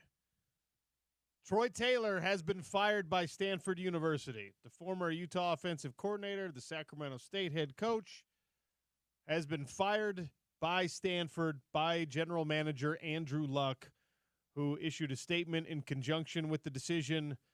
This has been related to several investigations into Troy Taylor's conduct, particularly toward female staffers at Stanford University. And he's been under investigation twice in the last 2 years. The first investigation yielded a recommendation and coaching for Troy Taylor, and then apparently it remained a problem. He was not being nice to people. Like, I read, actually, there was a pretty extensive article last week about this. I didn't know this about Troy Taylor. Like, he has a reputation for being a real jerk. And the question was whether or not he was an equal opportunity jerk, or if he was someone who focused his ire in particular on certain demographics on the staff. And the investigation did not necessarily come back with a mandate for Stanford or for their football program, but Andrew Luck has decided that it's time to move on from Troy Taylor. It sounds like they're going to appoint like an interim head coach, an acting football coach. Andrew Luck, interim head coach. I mean, and GM. That's what I would do if I were Andrew Luck, but Andrew Luck's probably a lot smarter and nicer than I am. Let me coach until we hire a coach. How about that? Nobody would be mad if that was the decision that he ended up making, by the way. Yeah, I'd be better than most of Stanford's head coaching choices, not named David Shaw and Jim Harbaugh. So who's it going to be? We will find out. And there's no offensive coordinator now because Troy Taylor was the Andrew Luck director of offense. Yeah. At Stanford University. And he was also the head coach. So Andrew Luck. Director of football and director of offense. The Willie Shaw director of defense is Bobby April. Maybe he gets the interim head coaching position. I love the titles that Stanford's football coaches The have. Krishnamurthy wide receivers coach and assistant quarterbacks coach is Tyler Osborne. This is of particular interest to some because now here's what happens. When you're, I don't know where they're at in their spring. That's an ACC team now, okay? I don't know where they're at in their spring cycle. But you got to assume that they're either in the midst of spring football. No, they're on spring break right now. I know that, actually. Okay. Stanford is on spring break right now, and I know that because Bo Tate, the son of Steve Tate, the Utah safety great. You go to Stanford? He goes to Stanford. He's a Stanford football player, and he's home right now for spring break, according to Instagram. All right. Right? So shout out to the Tates. So shout out to the Tates, and now Bo Tate is among 105 players on this roster who have to decide whether they want to be part of whatever Stanford football is moving forward. It's a different level of calculus when you're talking about, do I want to go back to Stanford and play football? Well, you may get the players that we were half joking about in the first segment saying, no, I don't want to give up my scholarship to Stanford for crying out loud. I will play for whoever because I get to go to Stanford for free. I'm getting a free education at Stanford University. My starting salary coming out of this, if I get like C average, is going to be better than what my parents make, right? I mean, as long as you choose the right degree, Stanford is still a lofty institution, and I'm not going to get into what it means to like try to get a job on a degree alone these days. But there are a couple of guys with local connections on that Stanford roster. Bo Tate is the one that's going to come to mind, I think, most easily for people. But he's not the only one. There's Scotty Edwards, a former Olympus player, is a safety on the roster. He's heading into his senior year. So if you're Scotty Edwards, you're like, yep, I'm going to graduate from Stanford. Or if he already has his degree, maybe he'd be willing to I don't know how many guys. Transfer I out. don't know how many guys end up finding a way to graduate early at Stanford. Yeah, We'd have to probably figure that out. Probably a good point there. But look, this roster is very unique for a lot of different reasons because you do have a different level of academic commitment, whether you like it or not, going to Stanford. There was a time when under Jim Harbaugh and under David Shaw, this was also a team that was producing a ton of NFL talent. And as the NIL era and the transfer era has taken over college football, Stanford has very rapidly receded into the background, partially because they can't, on the same level, they just can't accept transfers like everyone else does. They just can't. The school will not compromise. Andrew Luck is doing plenty of work to try to make things a little bit more copacetic and even the playing field a little bit, and make it more like it was when he was there. When Andrew Luck was at Stanford University, they were generating more wins and more draft picks than everybody in the Pac-12 conference. They were so still good. And they were still graduating guys. What you were getting was the absolute cream of the crop, the upper crust of all athletes in the country. Yeah, like there are those people. We know them. You were raised around one of these families or a couple of these families where the kids are honor roll students and they're also bigger and better looking, and they're just like, how did you get all of it? Those kids used to be the guys who would go to play football at Stanford. Now, those guys go to play football at Michigan, still a great academic institution. Yeah, right? I suppose. And they go to play at places like UCLA, like at USC, still great academic institutions. And the difference between Stanford and those places is that the athletic departments at Texas, et cetera, are just like, yes, we're impressed by your academic record. We're impressed by your football prowess. And we're so impressed that our donors and our alumni who are willing to give us all this money for you, we want to share $1 million of it a year with you. We want to share $2 million of it this year with you. Stanford, oddly enough, has not done what BYU did, where BYU saw the legalization of NIL and said, you know what? We're going to start doing this. Our successful alum are going to start donating a bunch of stuff. All these people who own businesses, small businesses, companies of their own, we're going to give them, we're going to funnel that success to our student athletes. Stanford is like almost too smart, where they're just like, there's no ROI. Yeah. We have this multi-billion-dollar endowment. There's no ROI if we crack off some of our donations for athletics, because you're not. It's not actually getting back what I need to get back. If Well, and you don't. Football is never going to be losing a football program is never going to be in jeopardy like maybe losing your rowing team. And we've heard stories of successful Stanford alum, wrestling, whatever, stepping up at the last second and saying, actually, here's millions of dollars. This needs to continue. If football was ever in that kind of jeopardy, the Stanford alum would be like, well, we need to keep our football program, so how much money do you need? But they're not. Would they? Maybe they wouldn't, but they've done it with other smaller programs. But because football is not in jeopardy of that, they probably don't see a point of spending a bunch of money on making a great football program. I don't know. I'm very curious how Stanford football is going to move forward. I think hiring Andrew Luck was the right move. I don't know if Stanford football, because of the sort of middling level of support from the administration, at least on the scale of what everyone else is getting in the country, particularly among Power 4 teams like Stanford is. I just don't know if you're like, hey, we can compete. As appealing as that degree is, there's no degree. I don't care if it's Stanford or not. There's no degree that is worth more to a college quarterback right now than $3 million to play at Georgia. Like Andrew Luck would not go to Stanford today. Yeah, he'd transfer.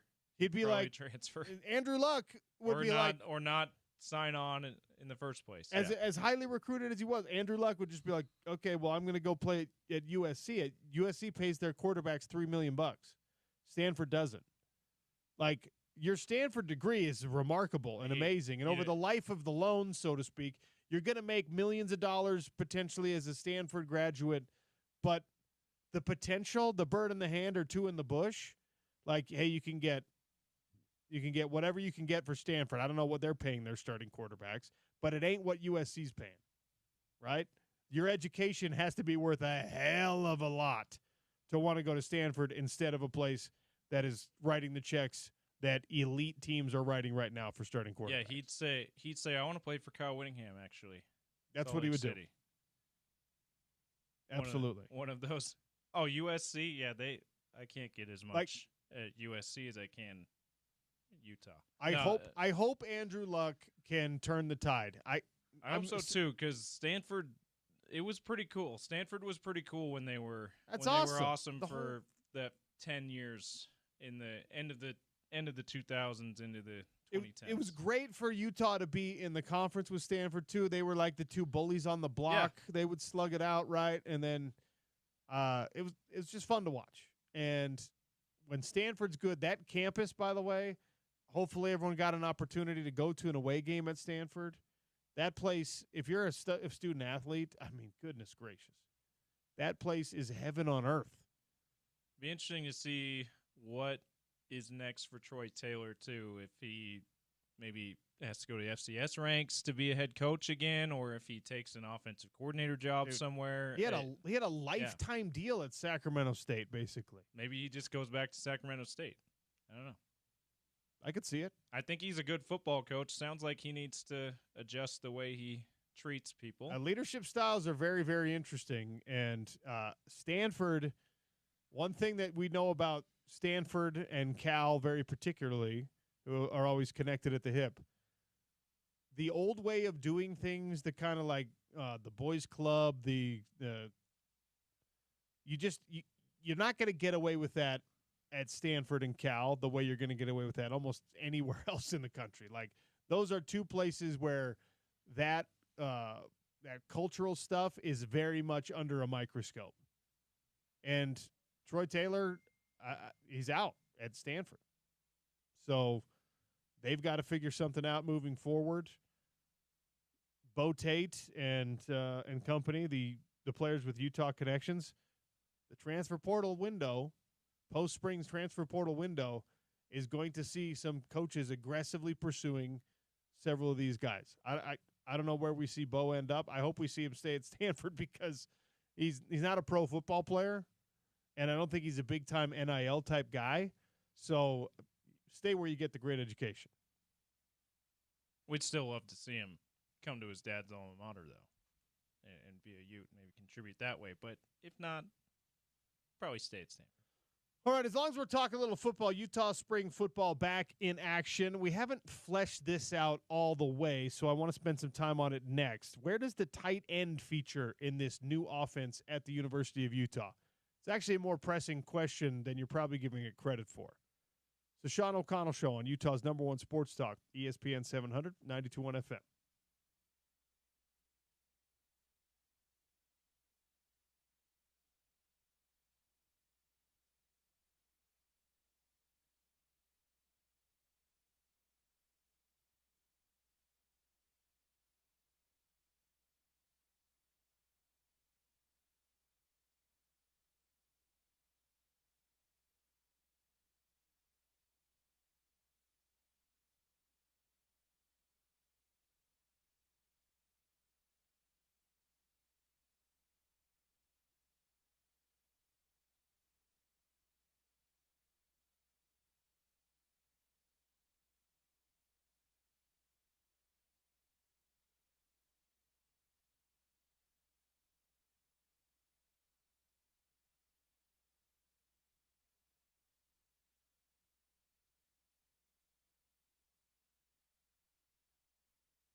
Sean O'Connell Show, hour number 3 here on ESPN 700.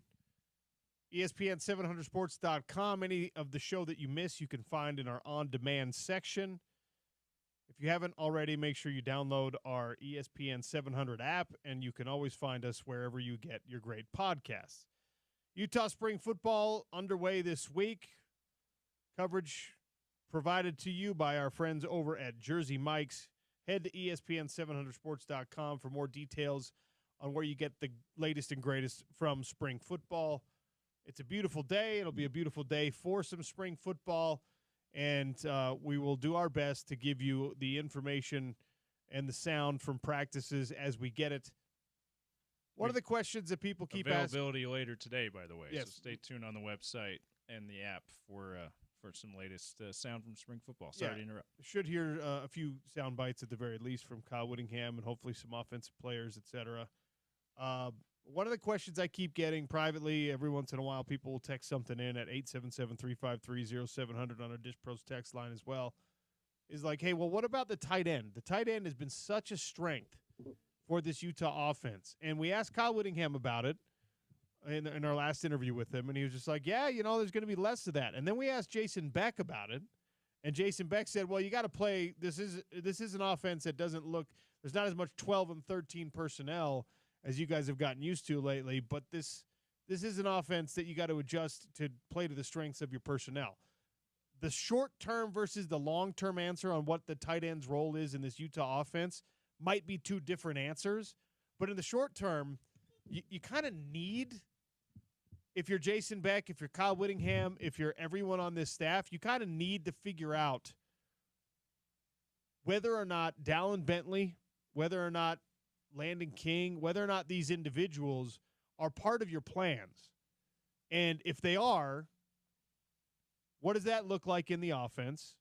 How much do you have to adjust formationally, play calling wise over what you've done in the past? How much are you adding to Devin Dampier and the other quarterbacks' plates by throwing some tight end packages in there? And are these guys, you got to test it out in spring. That's what spring football is for. Are these guys good enough that you're going to shoehorn something into your offense that might not be a part of your offense in 2 or 3 years? When you had a weapon like Brant Keithy, if you didn't want to use a tight end, you were probably going to find a way to use Brant Keithy as a tight end. When Dalton Kincaid was the best pass-catching tight end in America, you were going to use the tight end. You were going to have to over-index on the tight end. He was the best. It was him and Brock Bowers. Nobody else in the discussion. It was one of those two was the best pass catcher at the tight end position in the country. And you have to use a player like that. And the year before that, when it went, I think was the first Pac-12 championship year, when you had both a healthy Dalton and a healthy Brant, it was those two and probably Michael Mayer at Notre Dame. At Notre Dame. Yeah. So when you've got all of that, or when you've got somebody that good at that thing, you kind of have to find a way to use it. Is that where you're at with the tight end position right now with Utah football? I like Dallin Bentley as a player. Is Dallin Bentley so good at playing the tight end position that you're going to force a role in there that might not have had a fit last year at New Mexico? Is Landon King, who everyone last year, I'll go back, James. I'll scroll far enough back in our text line, and I asked the low-hanging fruit question. Very first week of doing the show, coming back on air, breakout player, who's somebody who's going to have a great year for Utah football. You know how many Landon Kings we got answering that question? So many. And I was in that camp that guy seems like he's going to be a breakout player, yeah. And it didn't end up being that way. No. For Landon King. Now, a lot of people point a finger at Ludd, and a lot of people point a finger at the quarterbacks and say Landon King was underutilized, Landon King this, Landon King that. He was not the problem. Well, okay. I'm willing to entertain that as a possibility, but spring football is where you got to find out. And it's not just for the team you have to find it out. The individual has to find it out as well, because there are greener pastures for tight ends in football with the transfer portal. I don't want to see anybody leave, especially guys that I think have some promise. And Landon King certainly fits in that category. Dallin Bentley certainly fits in that category. There's a bunch of dudes that came to Utah to play for Freddie Whittingham. He's done an unbelievable job. He's maybe the most underrated coach on the staff. He's done an unbelievable job in these last several years of having some of the best players on this team be in his position room. Some of the most reliable guys are people that come out of his position room. Some of the most versatile guys are tight ends. And it wasn't a big part of what you did at New Mexico. It wasn't the multiple tight end sets. It wasn't like this, hey, let's recruit a bunch of these guys. Let's develop these guys. Let's create an NFL pipeline with these guys. It's not the way things were run before. Jason Beck, though, came on these airwaves, and the first conversation we had with him, he's just like, well, we're gonna fit what our personnel is good at. That is one of the questions for me in spring football right now, because you're definitely going to over-index on trying to figure out what your running back position looks like. It's all new guys, totally new coach, everyone transferred in. A big part of Jason Beck's scheme is the running game. Yes. Your quarterback's going to run, all that stuff. Yet it's always a question at Utah who the leading receivers are going to be. But the tight end, I want to know. I need to know. And we get to start figuring all that out as spring football is ramped up in earnest, and you've got an opportunity to see guys like I don't want to be overly dramatic about it, but let's be overly dramatic about it. You're kind of fighting for the survival of your future in this program if you're one of these tight ends right now. Fighting for the survival in you might be future fighting, of this program. You might be fighting for the survival of the position in the offense. Did you like my dramatic voice? Yeah, it was good. If you're so good, if you're good enough that Jason Beck watches you play in the nine first receiving option as a tight end that he puts into this offense, the 9 plays. If you're catching all 9, he's just like, yeah, we got to leave those in. Yeah. We need both of these guys on the field. You know what? Dallin Bentley is a great blocker who adds to our run game, and he's a red zone threat and a 3rd and long threat. We need this dude. And same thing with Landon King, and same thing with everyone else in that room. Like, you have to find it out in spring, or either they're going to decide it's time to move on to a place that's going to feature the tight end more, or you're going to decide like, yep, you know what? We're packing up shop and we're doing the tight end like Urban used to do the tight end, where it was a position only reserved for the red zone, only reserved for short yardage. It was just as much of a fullback as it was a tight end. Like, I can start throwing out names. Blake Burdett, awesome dude, great player, not exactly featured in the Urban Meyer offense. Willie Sow, monster of a player. Didn't see a ton of him, right? Ben Moa was here when Urban got here, and Ben Moa, they were just like, well, we don't really need you to be a traditional tight end. We're just going to give you the ball, and you're going to be a wildcat quarterback. We're going to have you be a running back. Jump passes. We're just going to find a way to put the ball in your hand. And, like, that could be the future of the tight end position. The way, and not Urban was gone at this point, but the way Matt Asiata was used as well on both sides of the ball was that kind of athlete, just giving the ball. We don't know what position you are. But, I mean, the thing with Asiata is you knew what position he was because you were just like, okay, well, look, you can hand him the ball, and he's versatile enough that he could throw a pass for you. Yeah. But hand that guy the ball and just point him in the right direction, watch him run downhill. Running back more than anything, but wildcat quarterback too a lot. Every once in a while, you've got one of these questions that come up with coaching changes where it's like, okay, one of the strengths of our team is de-emphasized in this new system. Do we love the system more? Do we love the position group more? Do we love the players as individuals and their individual talents more? Like, what survives? The offensive philosophy not needing the tight end as much, or the talent of the tight end room being absolutely imperative to add to this offense? one of those two things or some kind of compromise in the middle has to be reached by the end of spring ball, because it's a big directional shift for Utah football moving forward if that is not a point of emphasis in the offense. That was very dramatic, OC. By the way, do you think that when actors or actresses are called dramatic, do you think that they take that as a compliment? They should. Oh, thank you. They should. It's their job is drama. Well, that was dramatic. Well, thank you very much. I try. And they like clutch their pearls. Oh my gosh, that's so sweet of you. As long as we're talking Utah football, Kyle Whittingham joined the Down and Dirty with Scott Mitchell earlier today. And there were a couple of things from the conversation. You can find it on demand section of ESPN700sports.com. You can find it on the app.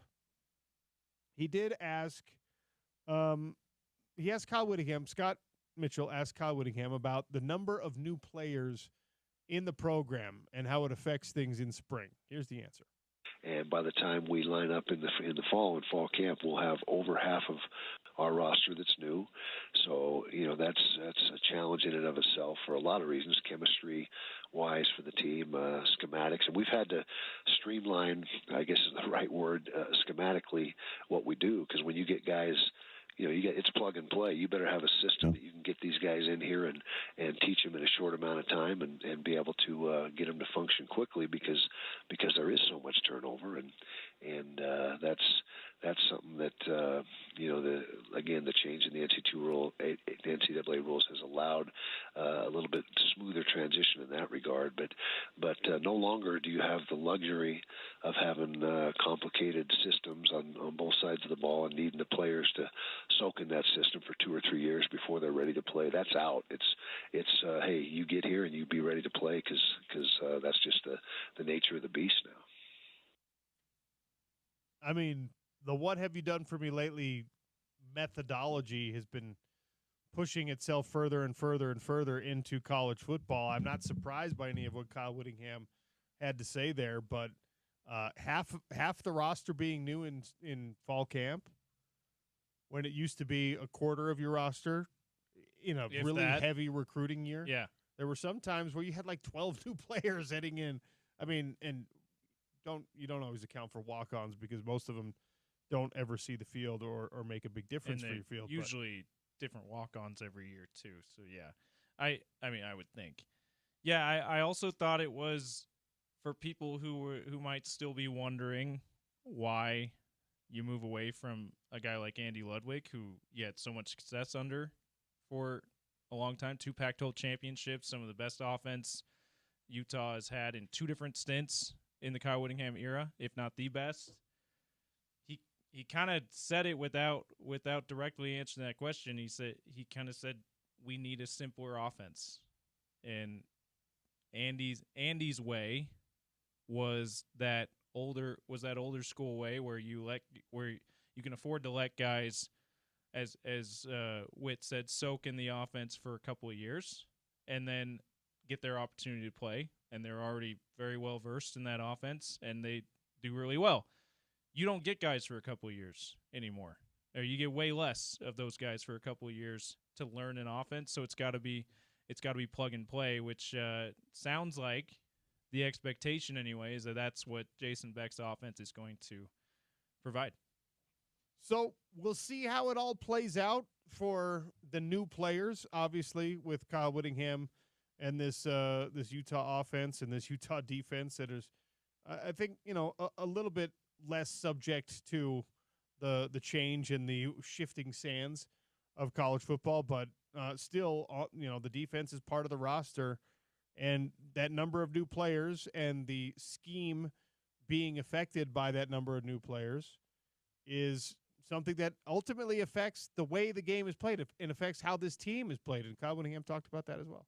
I think it does to a certain extent, and we've made a living for years that with the development of players. And we go out and recruit the raw material and guys that maybe need to put on 30 or 40 pounds or whatever the case may be that aren't quite ready to play, but get them developed in our program, and then 2 or 3 years later they're ready to go, and that is challenging now because, like I said, it's instant gratification. If these guys aren't playing right away, they're almost immediately looking for somewhere else. That's what I'm talking about with this tight end situation. Last year at New Mexico, the tight end position accounted for 23 catches in the offense on the year. 23 catches. 2 of those were touchdowns, 6 yards per catch. That was the tight end's contribution to the New Mexico offense last year. That if I'm not going to be here, my play is affected by me being new, my coach's opinion of me, the way that they utilize me or don't utilize me, all that goes into this formula of me being new, the offense being part of this thing. The reason that this roster is so in flux, and it's not just Utah, every roster is so in flux, is because you don't have to sit around and wonder and wait like you used to. Maybe there's merit to it. Maybe there's something to the fact like, hey, face the adversity, suffer through the no playing time thing, and come out and better on the other side. Yeah, put in the work necessary, earn your spot. That was a rite of passage that was just requisite and was expected. You go back to the 90s, do you know how prohibitively rare it was to see a true freshman at any position playing? It just didn't happen very often because football was old school, and there was this idea that unless your talent was like out of this world, you were going to wait your turn, and you were going to learn how to do it the right way, and you were going to pay your dues. And then when we got into the 2000s, it became more and more common for underclassmen to compete. And the upperclassmen who were behind them, who lost their opportunity for them, kind of were just like out of luck or kept their nose to the grindstone and did the thing you were supposed to do. And it was next man up if that young freshman underperformed or that young freshman got injured. Now it's your time to shine, right? And then or they transferred after they were graduates and still in school. Yes. And that was like very you didn't rare. talk about it a ton, right? Because grad transfer, coaches were still in this world where just like, well, again, he's not an out of this world talent, or he probably would have played where he was at before he came here as a grad transfer. And all other things being equal, I'd rather play the young guy. So if their talent is equal, I'd rather play the young guy so that he's experienced next year when he comes back. Seasoning, yeah. Now that calculus is gone. I'm going to give the young guy more reps so that he's better for us next year. Why are you thinking about next year? Yeah. It's absolute. It's all about now. Who is the best now? Who can I play now? And that's fine.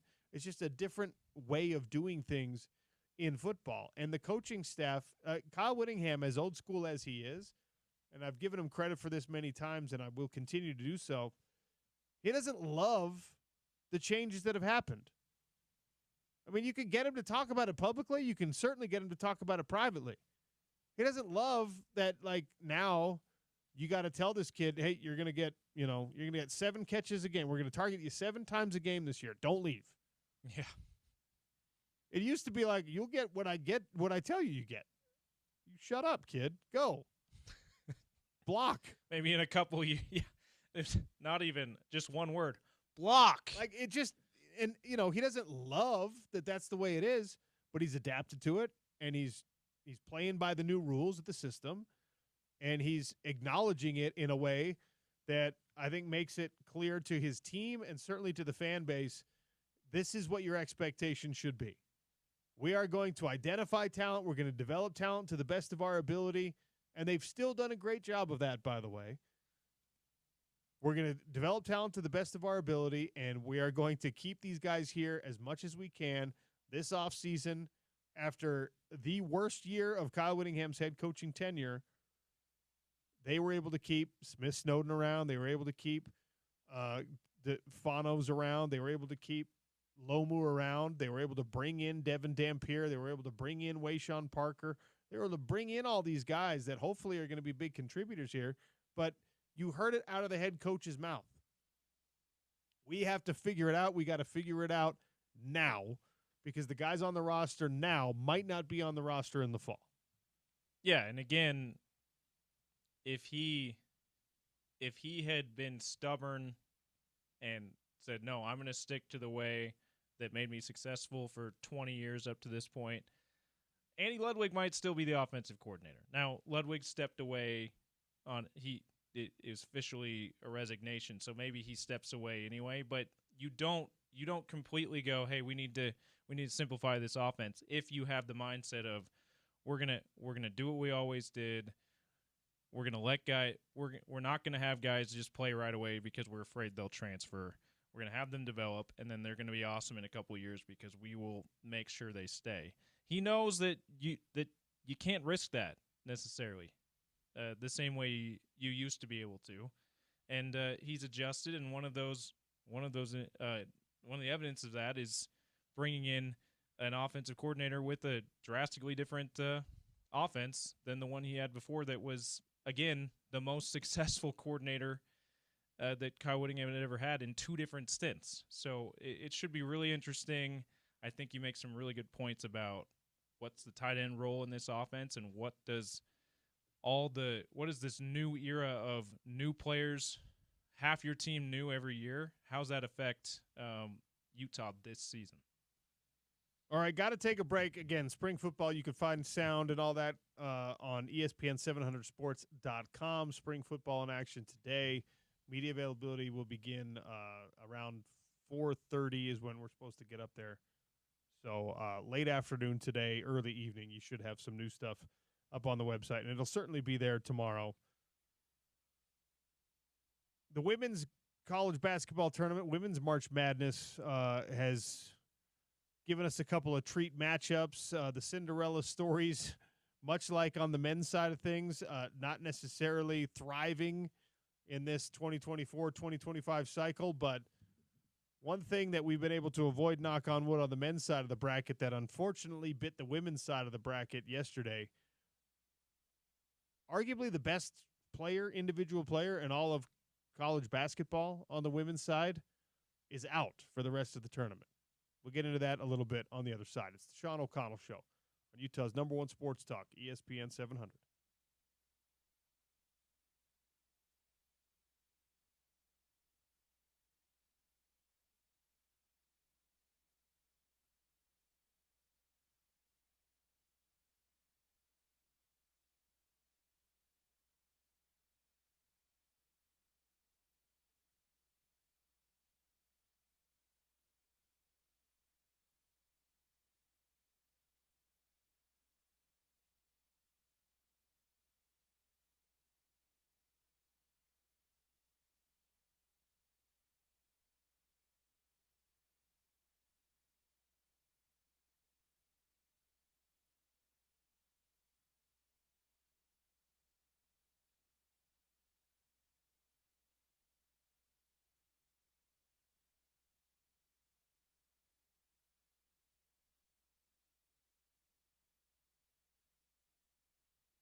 Gardner in behind the net. Bit of a rough ride there on Cooley. Comes in front. Shot on the goal.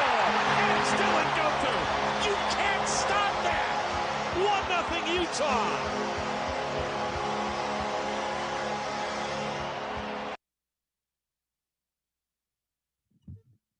I don't want to spend too much time talking about the debacle of a game for Utah Hockey Club last night. 5-1 loss on home ice to the Detroit Red Wings. But Dylan Gunther there, the 100th point of his young career. Only goal for Utah Hockey Club in last night's loss. That sound courtesy of Smith Entertainment Group Media. Matt McConnell on the call. Were you at the game last night? I was not.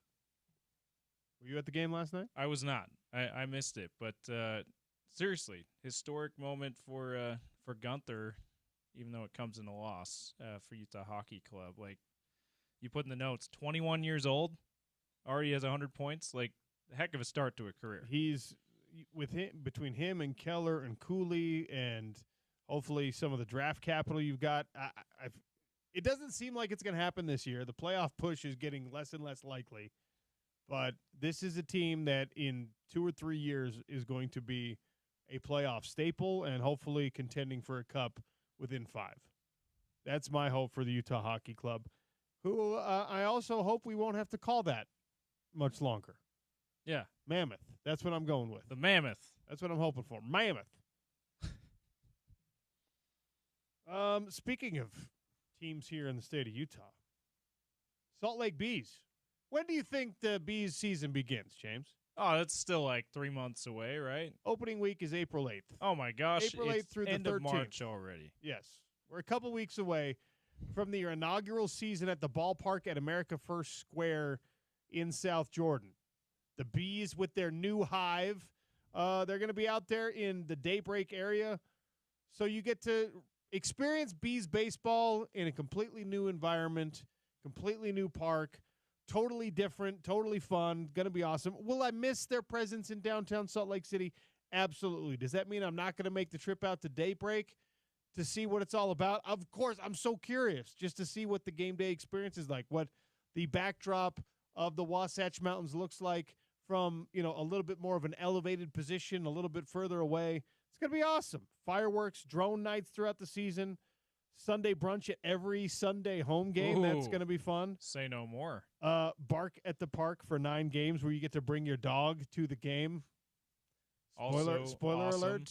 At some point this season, I'm going to have a dog that I can bring to the park, so looking forward to that. Superman night, cowboy-themed weekend. The Abejas, where they do the Copa de Versión, where they do the Spanish language broadcasts, and they do the Spanish logos and all that kind of stuff. That's the Abejas, which, of course, is Spanish for bees.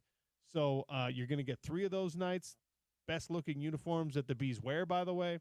All that coming with, of course, a fan-friendly, family-friendly environment out there at the new ballpark. So tickets are available now. Visit slbs.com for more information. April 8th through the 13th is the opening weekend of Bees baseball. That's right around the corner. That is crazy to think about. Major League Baseball opening week, by the way, OC. We're in the midst of it.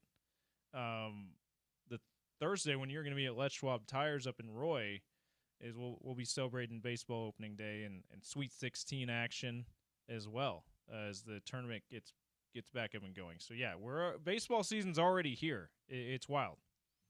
All right, I teased I got to deliver on it. I can't be a bad radio host twice in one show. Juju Watkins, you saw this? Yeah. Hate it. Arguably the best individual player in women's basketball this year. Juju Watkins looks like didn't look like it. We watched it happen. Tore her ACL last night and is out, obviously, for the remainder of the tournament. And, of course, that will bite into next season pretty significantly for Juju Watkins. She's got at least one more year of eligibility left. She can, I believe, after next season, if she chooses, she can go to the WNBA. Which, by the way, is not the automatic decision that it is for NBA prospects. I mean, WNBA salaries suck. The WNBA product and the marketing and all that stuff needs very, very significant improvement in order for these women who have so much success in college basketball.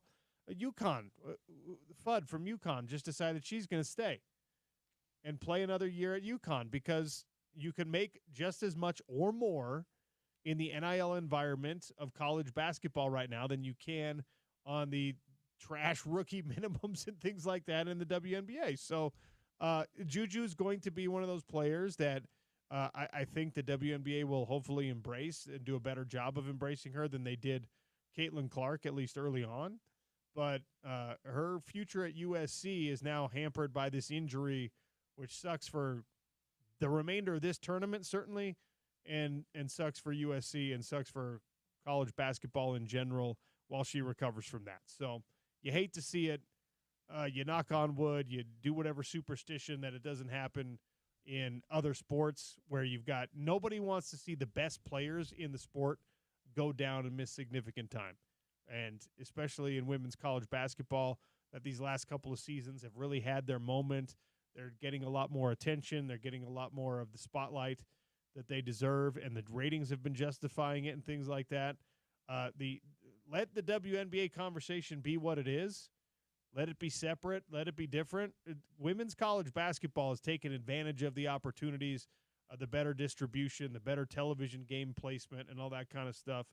And Juju Watkins was kind of like the next torchbearer, one of the next torchbearers in this tournament. You still have some star players obviously available, but that sucks to see her go down at the Sweet 16 level. Yeah, after last year's tournament, and even in the middle of last year's tournament, when Caitlin Clark was still playing, everyone was saying that girl, that woman there at USC, Juju Watkins, she's next. She's next, and she played that way all this season. It sucks that women. It's not just USC losing its main headlining star. It's women's college basketball losing its main headlining star at the end of the opening weekend of the biggest tournament, March Madness, of course. That being said, now everyone that was watching was like, I'm only going to watch because of Juju Watkins. Check out UConn's Paige Beckers. She is also incredible, and she even in Caitlin Clark, the beginning of her star rise before she was getting a bunch of national attention for it her sophomore year, Paige Beckers was the player of the year, the national player of the year. She had knee injury herself, missed a season, was back to just about as good as she was last season, but Caitlin Clark had already taken over. Juju Watkins had come on the scene. It's Paige Beckers' time to take that torch again. So there's still she's one of the many that Haley Van Lith at TCU. They're a 2 seed, another great national star. There's still plenty of great talent in the women's game. They haven't got as much attention as Juju Watkins. That's certainly worth your attention as the madness continues on both sides. Yeah, just it's unfortunate. You know, it's the NBA equivalent of what we already saw. Like, you know, Kyrie is actually not the same level of player relative to his competition right now that Juju is to her competition. But it's like an elite like top level player going down in the NBA affects everyone's interest. It's Victor Wembanyama went down. Victor Wemby. If Giannis didn't play all the playoffs, he missed the playoffs last season. Jokic, it's that kind of level of player. LeBron still missing basically all the playoffs. That's what happened with women's basketball. All right, I want to make sure we do justice to this other thing that's breaking today. Wes Wilcox is it looks like is going to be tabbed as the general manager for Utah men's basketball. And he's an assistant general manager for the Sacramento Kings right now. This would be the highest ranking official from an NBA front office to leave and come back to college. This would be like the big get. This would be the biggest fish that has been fished back to college so far. That it feels like I'm not going to sit here and pretend I know everything about Wes Wilcox, but if he can be hired away from a really good job at the NBA level and 1 seat away from being the general manager of an NBA team, yeah, and brought to Salt Lake City, that could only bode well. And this was something at the introductory press conference, talking with people in the know, that they were like, look, the general manager, Alex is very, very serious about the general manager position and the importance of that position for Utah basketball to get everything moving forward that they need to. That's assistant coaches, that is NIL funds, that, of course, is recruiting. The general manager is as important in college sports now as it is in pro sports, and we know how important general managers are in pro sports. So not yet done, and I guess it's okay to report deals that are not yet done as long as you're not a local reporter. If it's Pete Thamel, if you're go Pete ahead. Thamel, you're allowed to report things that are not yet done and the ink that is not yet dry. If you're a local radio host, you're not allowed to report those things, is what we've come down on. We've decided those are the protocols, apparently. But that's neither here nor there. What matters is, again, Utah basketball, with all these questions following Craig Smith being separated from his duties, are you going to get the guy that everybody wants? Check that box. Yes, Alex Jensen was the guy that everybody wanted. You got that deal done. Now, are you going to be able to fill the assistant staff? Well, you got Chilius. He's very highly thought of. Is Andre Miller coming? We don't know. Nothing reported just yet on that. I'm starting to cool on my optimism that will happen.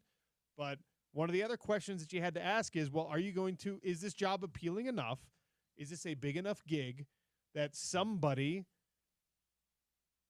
like Wes Wilcox, is going to take the job? And the answer to that question is, obviously, right now, looking like yes. Yeah, and I think it's fascinating that we're now year 4, right? Year 4 into legalized NIL, legalized pay-for-play in a way. And this is the first hire that we're aware of in football and men's basketball of a true general manager for your college general manager position. Maybe Michael Lombardi at North Carolina is the only other one that I can think of, that they have a vision for the head coach not being the guy who's also in charge of getting the players to come to the program. They actually have a vision for a pro model at North Carolina with Michael Lombardi and Bill Belichick, and it seems like Alex Jensen has that vision for the University of Utah on the Run and Ute side of things. I think it's a fantastic move, especially for a guy like Alex Jensen, who is not used to having to fill out his roster in addition to doing X's and O's. What's wild here is the disparity between what some teams, what some programs have as their general managers and what other teams are getting as their general managers. Like this is a guy who is on track to become a general manager in the NBA. Again, if this ink dries, if this is a done deal, then this would be the highest ranking NBA front office position official to leave the NBA and come back to college. And then there are plenty of programs still. Well, the Utah football program, and I don't say this to cast any aspersions. Yeah, we don't. But we don't know what the ideal general manager. The should general be at manager college for level yet. Utah football is a guy who was brought up through the program from an intern role, basically. Yeah, they decided to promote from within. And Bobby Blecken has been doing that for a long time now. He's been doing player personnel stuff for a long time now, and that role kind of took shape and evolved over the course of the rule changes. But I promise you that when he started out as whatever the official title was back in the day, recruiting coordinator, intern, or whatever, that general manager of Utah football was not the end goal. Because general manager didn't even exist, right? Yeah.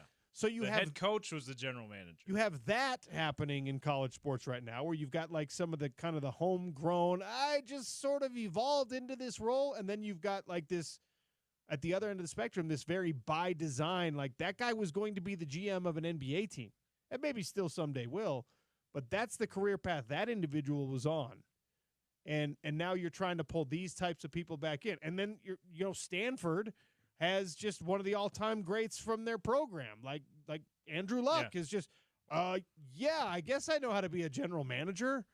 Like, Why not? there's just this wide range. It's a perfect snapshot of how none of us know what we're doing in this new era of college sports, where it's like, yeah, it's totally fine. The guy who started off as an intern and built his way up, like Eric Spoelstra did, he's our general manager. No. You got to hire somebody from outside the program who's like from the NBA level. That's who it's got to be. Well, you know what? Never mind. Let's just hire like our favorite player in the history of our program. He's now our general manager. Nobody knows what they're doing. Or you're St. Bonaventure and you lure Woj away from being the biggest newsbreaker in sports. Yes. Or you get and Woj, and you hire him as your men's basketball general manager to be your general manager. Like, this is so fantastic because everyone is just throwing stuff at the wall and hoping it sticks right now. This, though, feels like the most organized move we've seen, at least from Utah basketball, in this effort to go and get a guy who was on track to becoming a general manager in the NBA. That would be, again, gotta wait till Pete Thamel says it's official, but pretty fantastic stuff. Yeah, it seems like one of the most logical general manager hires in college sports right now. All right. Getting a guy who would do it at the pro level. Make sure you check your $1 Million Bracket Challenge brackets at ESPN 700 and 92.1 FM. Brought to you by Budweiser, Clearwater Distilling, Overtime Cards and Collectibles, Big Willie's, etc. I got tickets to give away. We'll do a little chatting with Spence Checketts as he gets ready for the drive next on the Sean O'Connell Show, ESPN 700.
All right, I've got 2 tickets to Love Volleyball Salt Lake versus Madison at Salt Lake Community College, April 5th.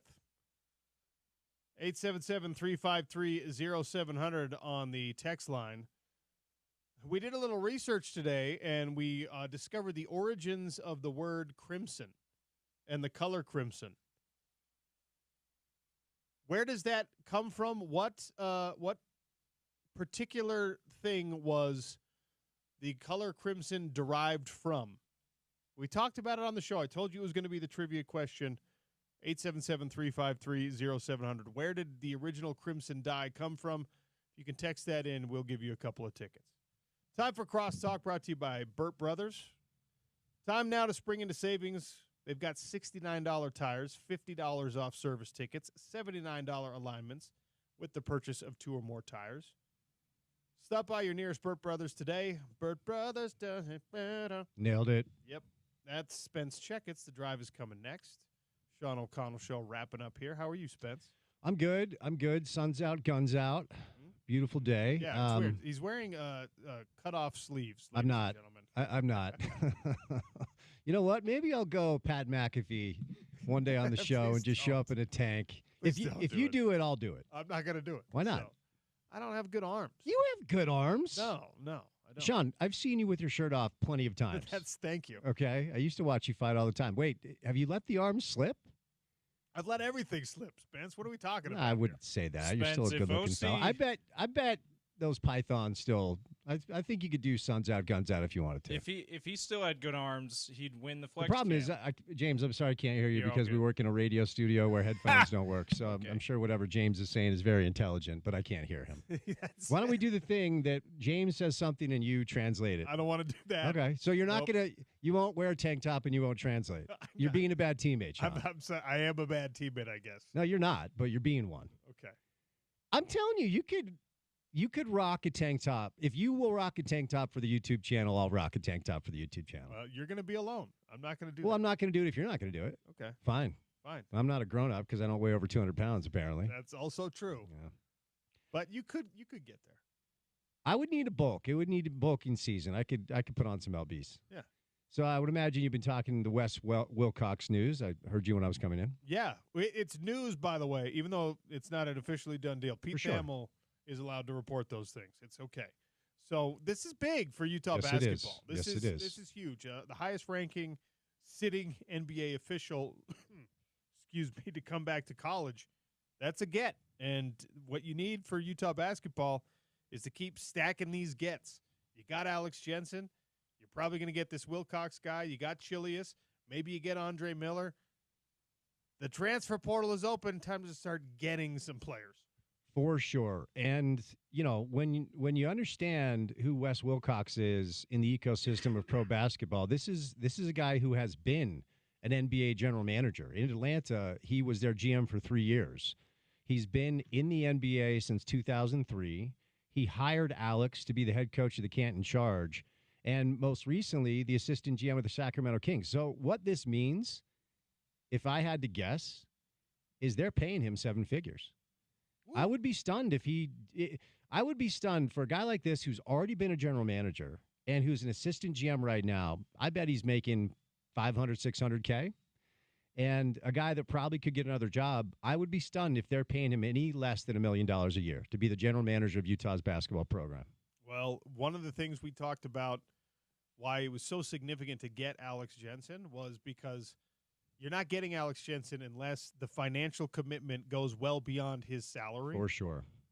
The NIL stuff, a continuation of the elite facilities, all that kind of stuff. He's not taking the job if those promises are not in place and he doesn't have strong assurances and stuff in writing. And this would be kind of in that vein. If you're willing to spend to bring a guy like this in, then it means you're willing to spend and you've got the resources right now. Yeah, and the reality of the current landscape of college basketball is you need a guy that understands how to allocate funds to players, how to balance books, how to balance salaries, and has a reputation for developing players in pro basketball. So now, should this go through, to your point, Pete Thamel is the guy that's been all over this from ESPN. You have a head coach in place that can sit down across from prospects and say, I can develop you to play in the NBA. and you have a general manager in place that says, I can show you the ecosystem of basketball and how it works. So when you become a professional basketball player, you're going to work for somebody that's a lot like me. And it's working all over the place. BYU is the closest example, just about 45 miles south of here. And because Alex and Wes have a prior relationship with Wes Wilcox being the guy who hired him, it's a natural synergistic step. So, and I heard you talking about this earlier. I know there's a faction of our community that's like, just hire former Utes all over the place. Okay, that's fine, and that's fun, and certainly has some nostalgia. But the criteria for taking this job should not be, have you played basketball at the University of Utah? It's, do you know how to do your job at the highest level, and have you done it before? And we're talking about a guy with, Wes has 21 years experience in the NBA as either an assistant general manager or general manager. I mean, that's serious experience. And to your point, as you pointed out, this would be the highest ranking NBA official to take a college job. That's not nothing. So fun times, optimistic reasons for optimism is a better way to say that for Utah basketball, and plenty of work left to be done while Alex Jensen making all this happen while still finishing out his duties with the Dallas Mavericks. Yeah. Who got AD back, which Right. is hilarious on 12 fronts. It's so dumb. Against Brooklyn, who's tanking. We had Jeff Johnson on the show yesterday, and Jeff made a couple of good points about the first go-around after Mark fired Larry Kraskowiak. And I don't know how much of Alex, his willingness to take the Utah job is the dysfunction in Dallas, but the Dallas Mavericks were in the NBA Finals last year.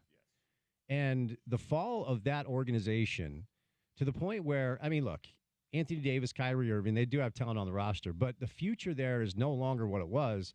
And Nico Harrison, in his wisdom, decided to extend his head coach and not his assistants, which left Alex there for the taking. So it was kind of a perfect storm, and I'm still anxious to hear what the rest of the staff looks like on the bench. I mean, you and I are old enough to remember when a college coach and a pro coach had two assistants. It was Rick Majerus, it was Coach Judd, and it was Dick Hunsaker, and like one trainer. Jerry Sloan, Phil Johnson, Gordy Chiesa, Don Magic Finger Sparks, one trainer. Now you look at benches in both college and pro basketball, there are like 10 coaches and staffers. They got a row behind them. Yes. There's like 5 front row, 5 back row. So Alex still has a lot of hiring to do. So we'll see how it kind of plays out. Well, maybe Nico Harrison will be the assistant general manager for Utah men's basketball because he ain't surviving. I wouldn't be stunned if Dallas. he's looking for a job in about 6 months. There's no doubt. All right, stay tuned for the drive. Thanks to everyone who joined me on the show. Thanks to everyone who listened. That's Utah's #1 sports talk. It's ESPN 700 and 92.1 FM, proud part of Utah's ESPN radio network.